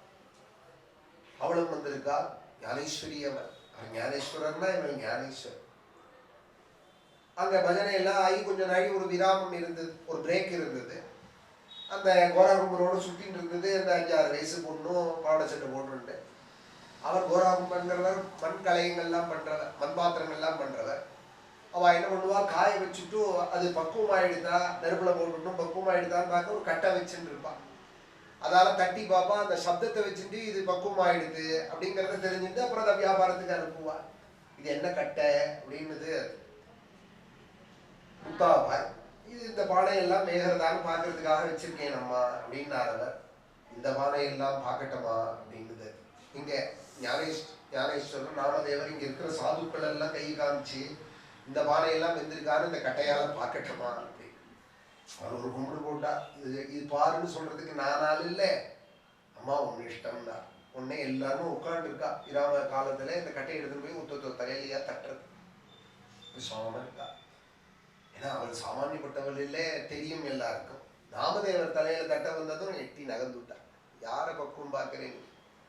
5 வயசுலயே பாண்டவனோட நேர பேசினவன் என்னை தட்டி பார்த்து தான் தெரிஞ்சுக்கணுமா அப்படின்னா, உன்னைக்கு கீழே போட்டுட்டு கட்டையே கை தட்டி சிரிச்சு, இந்த பானை வேகல்ல தாத்தா. எல்லாரையும் வச்சு இப்ப நம்ம எப்படி சிரிக்கிறோமோ அங்க சிரிச்சு விட்டாலே எல்லாரும் ஒன்று அழுதுண்டே பெரிய அவமானமா படுத்து நாமதேவருக்கு சுவாமிகிட்ட வந்து அழறா. பாண்டவன்கிட்ட வந்து என்னை வேகல்லேன்னு ஒரு பொண்ணு சொல்லிவிட்டாள், சின்ன குழந்தை. என்னை வேகல்லேன்னு விட்டால் பாண்டவன்டா. ஆமாப்பா நீ இன்னும் வேகல்லையே அப்படின்னாலும் பாண்டவன். பக்குவம் மாலையப்பா, என்ன இப்படி சொல்றியே? நான் உன்னோட சகஜமா பேசிட்டு இருக்கேன், நான் கொடுக்கறத நீ சாப்பிட்றேன், நீ எடுத்து ஊட்டுறேன், நான் சாப்பிட்றேன். இது வேறப்பா. ஞானம்ங்கிறது வேற, அது ஆச்சாரியன் கொடுக்கறது, நான் கொடுக்க முடியாது. என்னையே நேரம் பார்த்தாலும் ஞானம்ங்கிறது என்னை யார் பார்க்கல? மாரீச்சன் பார்க்கலையா? ஒரு தாட்டகை பார்க்கலையா? சூர்பனகை பார்க்கலையா? சிசுபாலன் பார்க்கலையா? கம்சன் பார்க்கலையா? ஞானம் வந்துருத்தா என்ன? நேரம் எங்க இருக்காருன்னா இன்னைக்கு 2 கட்சி இதோ இருக்கார் அப்படின்னா நம்பிக்கை வரல. குத்தினான் தூணை வந்துட்டாரோ சாப்பிட்டாங்க, நமஸ்காரம் பண்ணுமா வேண்டாமா? நேரம் வந்தாலும் வரலையே. கல்ல பார்க்கலைன்னா அவர் இல்லவே இல்லையம்பா. பக்குவம் இல்லாதவன் வந்தாலும் அலட்சியப்படுத்துவான். அவரும் என்ன போல ஒருத்தர் தான் அப்படின்னா. ஞானம்ங்கிறது வேற. எல்லாரையும் பார்க்கிறோம், எல்லாரையும் பார்க்கிறோம். ஒருத்தர் ஒரு பக்குவத்தில் இருக்காருங்கிறத யார் தெரிஞ்சுக்க முடியும்? அந்த ஞானம் உடையவாள் தான் தெரிஞ்சுக்க முடியும். இல்லைன்னா எல்லாரும் ஒரே போலதான் பார்த்துட்டு இருப்பா. பக்குவம் அறிஞ்சவாள் தான் இன்னொருத்தரோட பக்குவத்தை அறிய முடியும். இல்லை அந்த முறை நெறிஞ்சவாளுக்கு தான் தெரியும். அவர் சொன்னார், அவள் சொல்றது உண்மைதான்பா. ஞானதேவரோட சகோதரி பொய் சொல்லுவாளா? நீ இன்னுமே இப்படி சொல்றேன்னா இன்னும் குரு கிடைக்கலையே உனக்கு. நீங்களே சொல்லுங்க, அதுக்கு குரு நான் என்ன பண்ணணும்னு சொல்லுங்க. எனக்கு வழி தெரியல, அவள் சொன்னது பெரிய அவமானமா ஆயிடுச்சு, எனக்கு ஒரு உபாயம் சொல்லுங்கன்னதும், இந்த ஊருக்கு போ, அங்க ஒரு சிவாலயம் இருக்கு, அங்க விடோபா கேச்சகர் அப்படின்னு ஒருத்தர் இருப்பார், அவர் போய் ஆசை, அப்புறம் உனக்கு புரியும் அப்படின்னா. நேர போனா அவர் சிவன் கோவில்ல சிவனை பார்க்க காலை நீட்டுன்னு உட்கார்ந்துட்டு இருக்கா. நேர ரொம்ப நல்லா இருக்கு, நல்ல குருவா பாடுறவங்க நம்பிச்சிருக்கான். இந்த சுவாமி இருக்காரு, காலை நீட்டின்னு உட்காரணும்னு கூட தெரியலையே இவருக்கு. இவரா எனக்கு குரு? இவரை போய் ஆசிரியின்னு பாடுறோம்னு சொல்லிவிட்டானே. இருந்தாலும் அவன் சொல்லிவிட்டான், நான் கேட்காம இருக்கக்கூடாதுன்னு ஞானத்தை தானே போய் பிடிக்கணும். ஓஹோ முடியலையா, சரி நான் பிடிக்கிறேன்னு காலை போய் பிடிச்சா. காலை போய் பிடிச்சதுமே ஞானம் தேயமாய். அதனாலதான் ஆச்சாரியவான் புருஷோ வேத. அப்புறம் அவர் சொல்றார், காலை பிடிச்சதுமே எனக்கு புரியணும். ஆச்சாரியனுக்கு முக்கியம் பாத சேவை, குரு பாத சேவை. நித்தியம் காலை பிடிக்க முடியாது, குருவோடையே நம்ம இருக்க முடியாது, அவரும் நம்மளோட இருக்க மாட்டாருங்கிறதுக்காக தான் அவர் காலை வச்சு ஒரு பாதுகையை வாங்கிக்கிறது. வெள்ளியாலேயோ மரத்தாலேயோ. இன்னைக்கு ஆச்சாரியாலோட பாதுகை 2500 வருஷமா இருக்கு. காஞ்சிபுரத்துல தங்க பூன் போட்டும் ஆச்சாரியாலோட பாதுகைன்னு பெரியவா எங்க வந்தாலும் அந்த பாதுகையோடு தான் வருவா. ஆச்சாரியால நீங்க கூப்பிட்டு எல்லாத்துக்குன்னா அந்த பாதுகை தான் முதல்ல வரும், அப்புறம் தான் ஆச்சாரியால் வருவாள். பாதுகை பூஜை இன்னும் வச்சிருக்கா, சிங்ககிரிலையும் அது போல வச்சிருக்கா. ஆதிசங்கர பகவத் பாதாளோட பாதுகை பாதுகா சேவைன்னே அதுக்கு ஒரு பூஜா கிரமம் வச்சிருக்கா. நேரம் நம்மளே புஷ்பங்கள்லாம் போட்டு நமஸ்காரம் பண்ணலாம். இங்கே எப்படின்னா என்ன போல விதத்தோடு வந்தால் தொடவே தொடலாம். இங்கே காஞ்சியில் எப்படின்னா வைதிகமா வேதாத்தியனங்கள்லாம் பண்ணி நியமமா இருந்தாலும், ஆனால் நமக்கு பாக்கியம் அதுக்காக அடிக்கடி போய் பெரியவாளை பார்த்தா அந்த பாதுகை பூஜை பண்றது. அதுக்கு ஏதோ ஒரு சொற்பம் தான் வச்சிருக்கால் பண்ணா ஆச்சாரியாளோட சம்பந்தம் கிடைக்கிறதே நமக்கு. ஆதிசங்கரர் உபயோகப்படுத்தின பாதுகை யார்கிட்ட போனா கிடைக்கும்? இவாழ்கிட்ட தானே கிடைக்கும், இவா இருக்கிற இடத்துல தானே அது கிடைக்கும். ஆச்சாரியாலோட பாதுகை, ஆச்சாரியால் தான் நமக்கு தெய்வம் தான். இப்ப இருக்கிற ஆச்சாரியாள்கிட்டையும் பக்குவப்பட்டவாள் கேட்டாலானா அவளும் பாதுகை கொடுக்குறா. பல ஆண்கள்ல இன்னைக்கும் நரசிம்ம பாரதி சுவாமிகள் பாதுகையிலேருந்து நானே போன இடங்கள்ல தரிசனம் பண்ணியிருக்கேன். சந்திரசேகர பாரதி பிரிவால் பாதுகை, சத்குரு சுவாமிகள் பாதுகை உத்தராத்துல பார்த்தேன்னா, மருதானூர் சத்குரு சுவாமிகளோட பாதுகை, அப்புறம் இப்போ இருக்கிற பெரியவாள் அபினவ வித்யாதீர்த்த சுவாமி. எல்லா பெரியவாளோட பாத உபாசனை ரொம்ப முக்கியம். இது யார் காமிச்சது? பரதன் காமிச்சது. முதல்ல ராமன் குரு. அந்த ராமனுடைய சரணத்திலேருந்து பாதுகையை வாங்கிட்டு வந்து பூஜிச்சார் பரதன். பாதுகாராதனம் அப்போ ஆரம்பிச்சது. அப்புறம் கிருஷ்ணாவதாரத்துல அவரும் கிருஷ்ணன் வந்தே ஜெகத்குருன்னு அவரும் பாதுகையே ஒருத்தருக்கு கொடுத்தா. உத்தவ சுவாமிக்கு அந்த பாதுகையை எடுத்துட்டு அவர் பத்ரிகாசிரமத்துக்கு போனார். இன்னைக்கும் பத்ரிநாத்தில் கிருஷ்ணர் உபயோகப்படுத்தின பாதுகை இருக்கு. கர்ப்ப கிரகத்துல கிருஷ்ணாவதாரத்துல சுவாமி உபயோகப்படுத்தின பத்ரிகாசிரமம். பத்ரிங்கிறாலே அவ்வளவு ஆச்சரியங்கள் இருக்கு. அங்க வியாசர் இருக்கார், நரநாராயணால் இருக்கார், முச்சுகுந்தன் இருக்கார், உத்தவ சுவாமி இருக்காருங்க தான், மார்க்கண்டேயர் இருக்கார், குபேரன் இருக்கா. இப்போ அது ஒரு பிரசித்தமாயிடுச்சு. குபேரன் சன்னதியும் இருக்காருன்னதுமே செட்டெல்லாம் ஓட்டமா ஓடுறான் பத்ரிக்கு. நாராயணனோடது அப்புறம், நாராயணன் நமஸ்கிருதி நரஞ்சீவ நரோத்தமங்கிறது அப்புறம், குபேரன் இருக்காராமே எங்க, அவரை போய் பார்த்துட்டு வந்தாலே நமக்கு எல்லாம் கிடைக்கும் அப்படின்னு அப்படி போகிற கூட்டத்தில் ஒரு போதி கூட்டம் குபேரனுக்காக ஓடுறது. அங்கே குபேரனும் இருக்காருங்க. உத்தவ சுவாமி இருக்கார், நாரதர் இருக்கார், முச்சுகுந்தன் இருக்கார், உத்தவர் இருக்கார், கருடன், வியாசர், எல்லாரோடையும் அந்த கிருஷ்ணாவதார பாதுகையும் அங்கே கர்ப்பகிரகத்தில் பூஜிக்கப்படுறது. பாதுகாராதம், அவன் நேர காலை உபாசிக்க முடியாததுக்கு பாதுகையை வாங்கி வந்து அதுல பூஜிக்கிறது. தஸ்மாத் குரும் பிரபத்யேதே ஜிக்ஞாசு ஸ்ரேயோக்தம் சாப்தே பரே ச நிஷ்ணாதம் பிரம்மண்யுபசமாஸ்ரயம். அப்படி விட்டோபாகேச்சரர் காலை போய் பிடிச்சார் நாமதேவ சுவாமிகள். உடனே ஞானம் உண்டாயிடுதான் சொல்றார். யோகயாகத்தபே சித்த சுத்த ஹோயே குருவினமயே மோக்ஷதாதா மோக்ஷதாதா.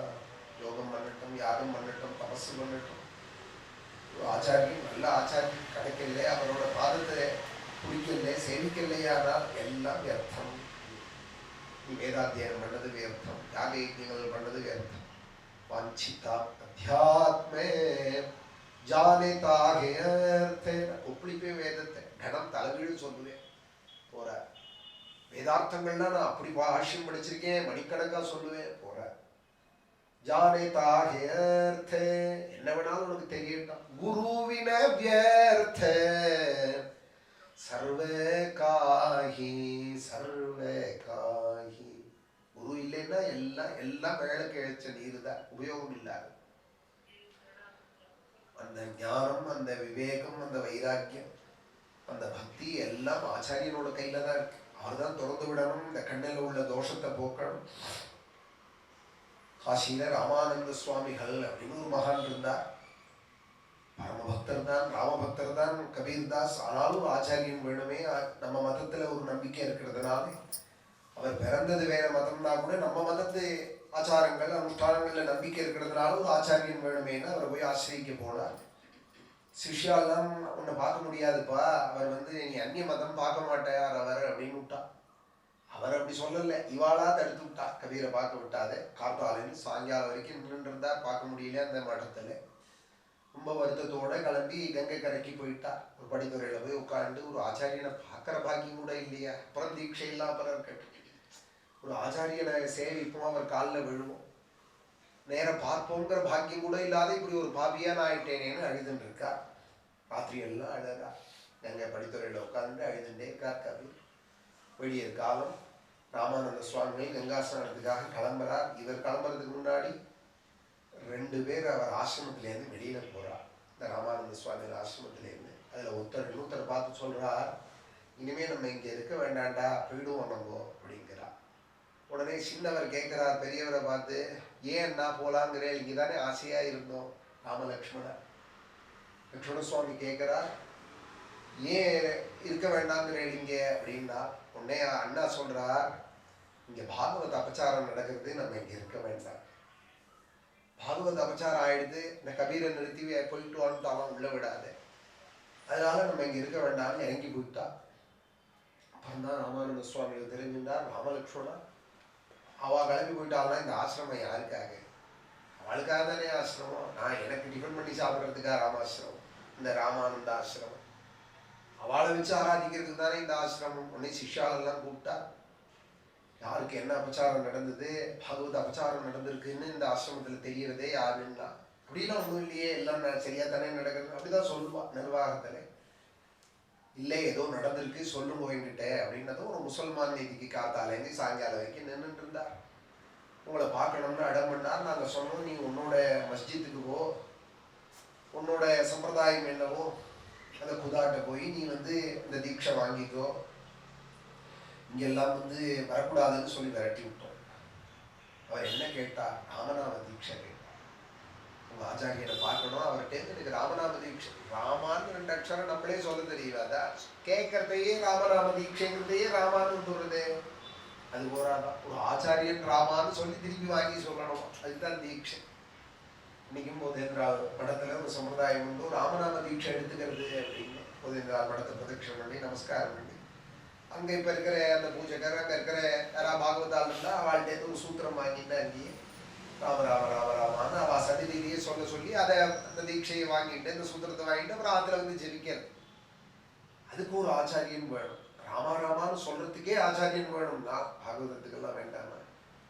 பாகவதத்தெல்லாம் நேரம் எடுத்து படிக்க கூடாது. ஆச்சாரியன் கையில கொடுத்து, அதனாலதான் சம்பிரதாயத்துல பாராயணம் ஆரம்பிக்கிறதே கையில கொடுத்து வாங்கிக்கிறான். நான் என் புஸ்தகம் தானே, நான் இதுக்கு உங்கள்கிட்ட கொடுத்துட்டு வாங்கிக்கணும் அப்படின்னா அப்படி இல்லை. ராமாயணமோ பாகவதமோ குருமுகமா வந்த வித்தை.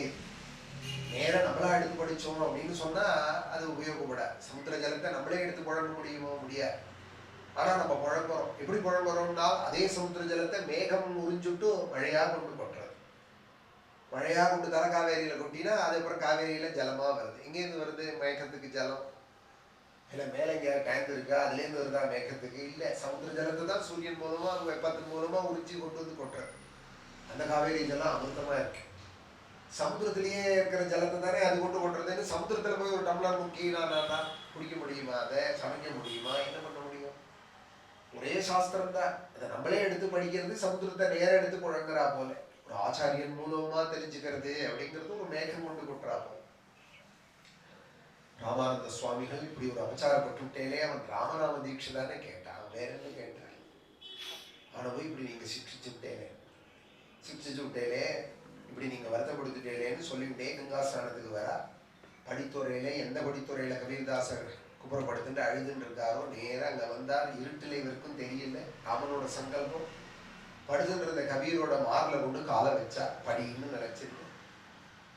12 எழுதுண்டா குருநாதான்னார். நேரம் பார்த்தா ராமானந்த சுவாமி. உடனே யாழ்ப்பாணியும் தெரியாம போட்டுட்டே ராம ராம ராமான்னா. இல்லையே நான் தான் கபீர், இதுக்காக தான் நான் காத்துட்டு இருந்தேன் அப்படின்னு உடனே காலை முடிச்சு தீட்சை பெற்றிருந்தா. அப்புறம் அவர் ஒரு தோஹால சொல்றார் கபீர்தாசர், எல்லாம் தெரிஞ்சுட்டேன்னா ஆனா என்னுடைய திருஷ்டிக்கு மாறல, என்னுடைய பார்வை மாறல.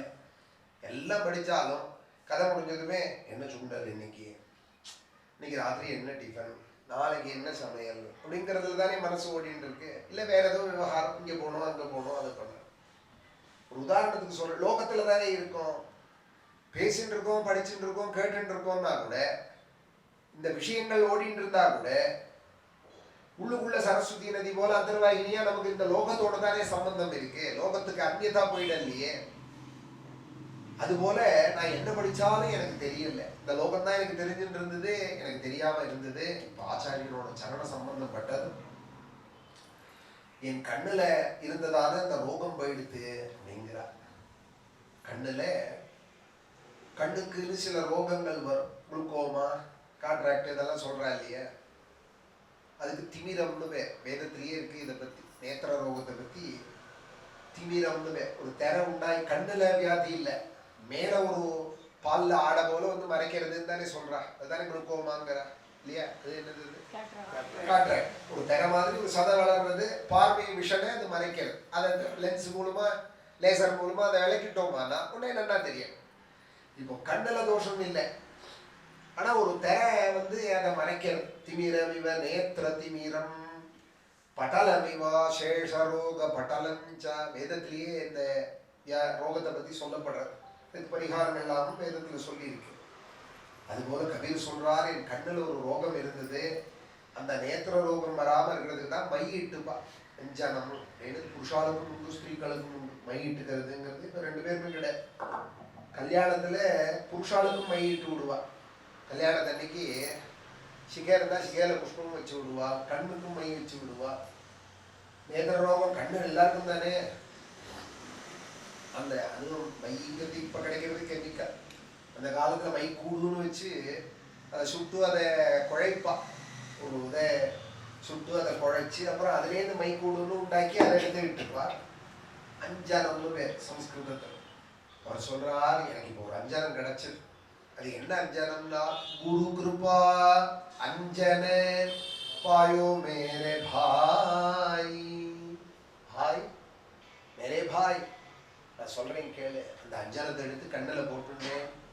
राम बिना कछ देखते नाही गुरु कृपा अंजने पायो मेरे भाई अंतर राम बाहर राम जहां देखे वहां पूर्ण ही काम गुरु कृपा अंजने पायो मेरे भाई जागत राम सोवत राम स्वप्न में देखत राजा राम गुरु कृपा अंजने पायो मेरे भाई कहत कबीरा अनुभवनी का जहां देखे वहां राम सरी का गुरु कृपा अंजने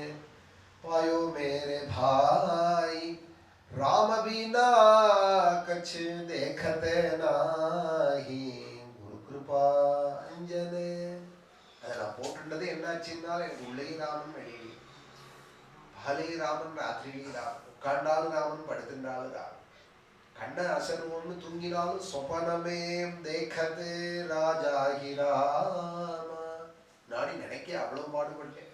இப்ப மறக்கணும்னா என்னால மறக்க முடியல. உங்களுக்கு நான் உபதேசம் பண்ற ஸ்தானத்துல இல்லை, என் அனுபவத்தை சொல்றேன். கஹத கபீரா அனுபவனீகா. உங்களுக்கு நான் உபதேசம் பண்ற ஆள் இல்லை. நான் உடனே நான் பெற்றுட்டேன், நான் உடனே அடுத்த குருன்னு கிளம்பல. நான் அதுக்கு ஆசைப்படலை. என் அனுபவத்தை உனக்கு சொல்றேன். கஹத கபீரா அனுபவனீகா. என் அனுபவம் என்னன்னா ஜஹான் தேகே வஹா ராம சரீகா. இங்க பார்த்தாலும் எனக்கு ராமன் தெரியறா. ராமனை தவிர எனக்கு வேற அந்நியது தெரியல அப்படின்னு கபீர்தாசன் தன் அனுபவத்தை சொல்றா.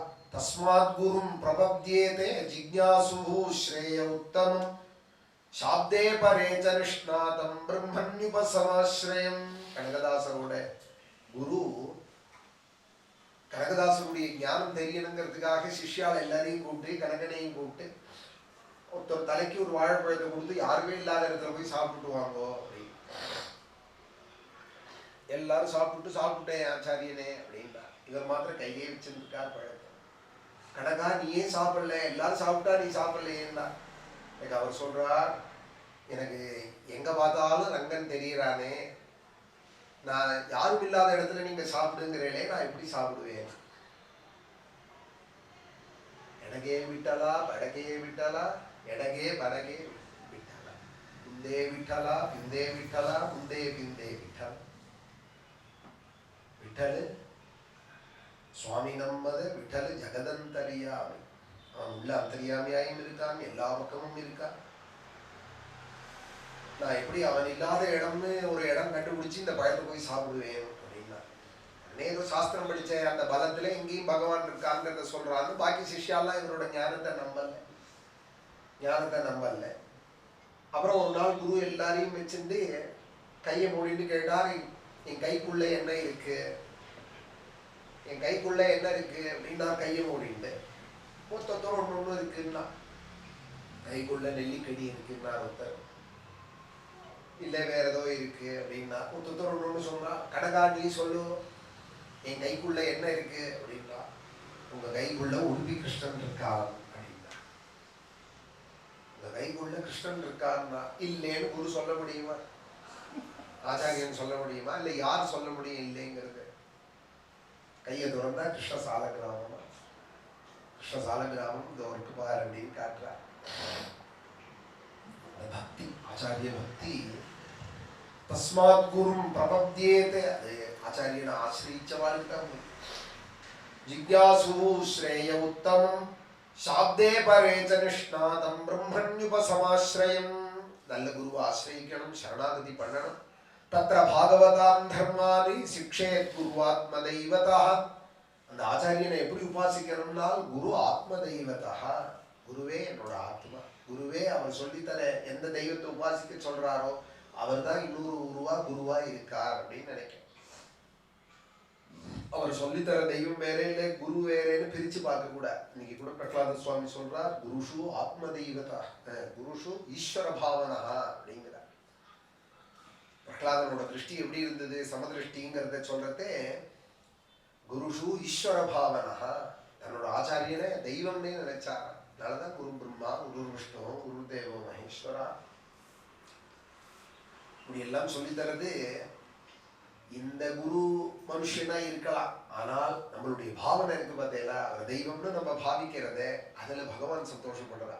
இந்த ஆச்சாரியோபாசனையில கண்ணுக்கு தெரிகிற ஆச்சாரியன்ட்டியே நம்பிக்கை வரலன்னா சுவாமி என்ன நினைப்பார்னால், கண்ணுக்கு தெரியறவையே நம்பல, கண்ணுக்கு தெரியாத என்னை எவ்வளவு நம்புவான், அவர் முட்டாள் இல்லையே ஈஸ்வரன்.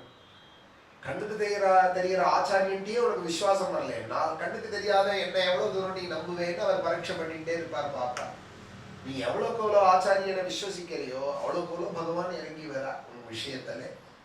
தத்ர பாகவதாம் தர்மானி சிக்ஷேத் குருவாத்ம தெய்வதா. குருவோட சந்நிதியில அவர் என்னுடைய ஆத்மாவாச்சே, அவர் என்னோட தெய்வமாச்சே. அமாயையா அனுவிருத்தியாயி துஷ்யேதாத்மாத்மனோஹரிஹி. நீ இப்படி பண்ண பண்ண ஹரி எங்க சந்தோஷப்படுவார் இந்த தர்மத்துல அப்படிங்கிறார் இந்த யோகீஸ்வரர். சர்வதோ மனசோ சங்கமாது சங்கஞ்ச சாதுஷு தயாம் மைத்ரீம் பிரஸ்ரயஞ்சே பூதேஸ்வர்தா யதோசிதம். எல்லா இடத்துலையும் மனசு பார்த்த பொழுதிலும் கூட, சலிச்ச பொழுதிலும் கூட பற்றில்லாத ஆயிடும். சஜ்ஜனங்கள் இடத்திலேயே பற்றி ஏற்படும். சாதுக்கள் குரு ஆசிரியச்சுட்டோமானால் அப்புறம் ஆச்சாரியன் டீம் சரி, சாதுக்கள் டீம் சரி, அப்படி ஒரு அன்பு ஏற்படும். அது லோகத்துல இருக்கிற அன்பு இல்லை, லோகத்துல எல்லாரும் செய்யறா போல இருக்காது, அது வேறையா இருக்குமா. ஆச்சாரியனோட வர உறவுல வர அன்பு இருக்கே, அந்த அன்பு வேற விதமா இருக்கு. சர்வதோ மனசோ சங்கம் ஆதோ சங்கஞ்ச சாதுஷு. எல்லார்ட்டையும் அப்புறம் ஒரு அன்பு ஏற்படும், ஸ்நேகம் ஏற்படும், மரியாதை ஏற்படும். ஆச்சாரியன் ஆசிரியச்சவனோட அடையா, பாகவதனோட அடையா. தயாம் மைத்ரீம் பிரஸ்ரயஞ்சே பூதேஷ்வத்தா யதோசிதம். சௌச்சம் தபஸ்திதி க்ஷாஞ்சே மௌனம் ஸ்வாத்தியாய மார்ஜம் பிரம்மச்சரியம் அஹிம்சாச்சே சமத்துவம் துன்வ சம்யயோஹோ. எல்லாம் ஆச்சாரியனை ஆசிரியிக்கிறதும் அதனால வரக்கூடிய க்ஷேமங்களையும் இந்த யோகீஸ்வரர் நமக்கு சத்சங்கத்தோட பெருமை எல்லாம் சொல்றார். இதி பாகவதாம் தர்மானி சிக்ஷன் பக்தியா தனுத்தயா நாராயண வரோமாயா மஞ்சசா அஞ்சஸ்தரதி துஸ்தராம். தாண்ட முடியாத இந்த மாயையே குரு உபாசனையினாலையும் சத்சங்கத்தினாலையும் புண்ணியகதா சிரவணத்தினாலையும் நாம சங்கீர்த்தனத்தினாலையும் தாண்டிவிடலாம் அப்படின்னு இந்த யோகீஸ்வரர் சொல்றார். அப்புறம் பிப்பலாயனர் அப்படிங்கிற யோகீஸ்வரரை பார்த்து நாராயணாபிதானஸ்ய பிரம்மணா பரமாத்மனா நிஷ்டாமர்ஹதனோ வக்தும் யூயம் ஹி பிரம்மவித்தமாக. நாராயணங்கிற பேருடைய அந்த பரமாத்மாவோட சுரூபத்தை எனக்கு நீங்க சொல்லணும். நீங்க தான் பிரம்மஜானி. அந்த நாராயணனுடைய தத்துவங்கள் எல்லாம் எனக்கு நீங்க சொல்லணும் அப்படின்னு கேட்க பிப்பலாயனர் அப்படிங்கிறவர் மேற்கொண்டு சொல்ல ஆரம்பிச்சா. அப்புறம் ஆவிருஹோத்திரர், துருமிகர், சமசர் இவெல்லாம் சௌதஸ்மார்த்த கர்மானுஷ்டானங்களோட பெருமையெல்லாம் சொல்றா. கொஞ்சம் அதை நான் நாளைக்கு சொல்றேன். சொல்லிட்டு கரபாஜனர் அப்படின்னு யோகீஸ்வர். கரபாஜனர் அப்படின்னா கையில கொடுக்கிறவர்னா கடைசியில் இந்த பாகவத தர்மத்தோட சாரம் என்னவோ அதை கையில எப்படி இருக்கணும், என்ன பண்ணணும், யாரை உபாசிக்கணும்னு கேட்கிறா. நீ நம்ம உபாசிக்க வேண்டிய தெய்வம் என்ன, உபாசிக்க வேண்டிய முறை என்ன, கலியில உபாசியமான தெய்வம் யாரு, எந்தெந்த யுகத்துல எப்படி எப்படி உபாசனை பண்றா, அப்பெல்லாம் தெய்வம் எப்படி காட்சி கொடுக்கறது, அவளுக்கு என்ன பேர்ல விளங்குறது, இந்த கலியில எப்படி இருக்கா, யாரை உபாசிக்கணும், அவருடைய பெருமைகளை சொல்லுவோம் அப்படின்னு சொல்ல கரபாஜனங்கிற யோகீஸ்வரர் நாளைக்கு அதை சொல்ல போறா. யாரை உபாசிக்கணுங்கிறத 2 ஸ்லோகங்களாக ஆச்சரியமாக சொல்ல போறார். அதோட இந்த நவயோகி பாக்கியானம் முடிகிறது. நாளைக்கு கொஞ்சம் அந்த கதையை சொல்லிவிட்டு மேலே ஷாவதாரம் முடியறதுக்கு தேவதைகள்லாம் பகவானை பிரார்த்திக்கிறா. ஒரு அத்தியாயம் இந்த ஏகாதசத்துல பிரம்மருத்ராதிகள்லாம் நீங்க வந்த காரியம் ஆயிடுது, கிளம்பிடுங்கோ அப்படின்னு நீங்க வரலாம்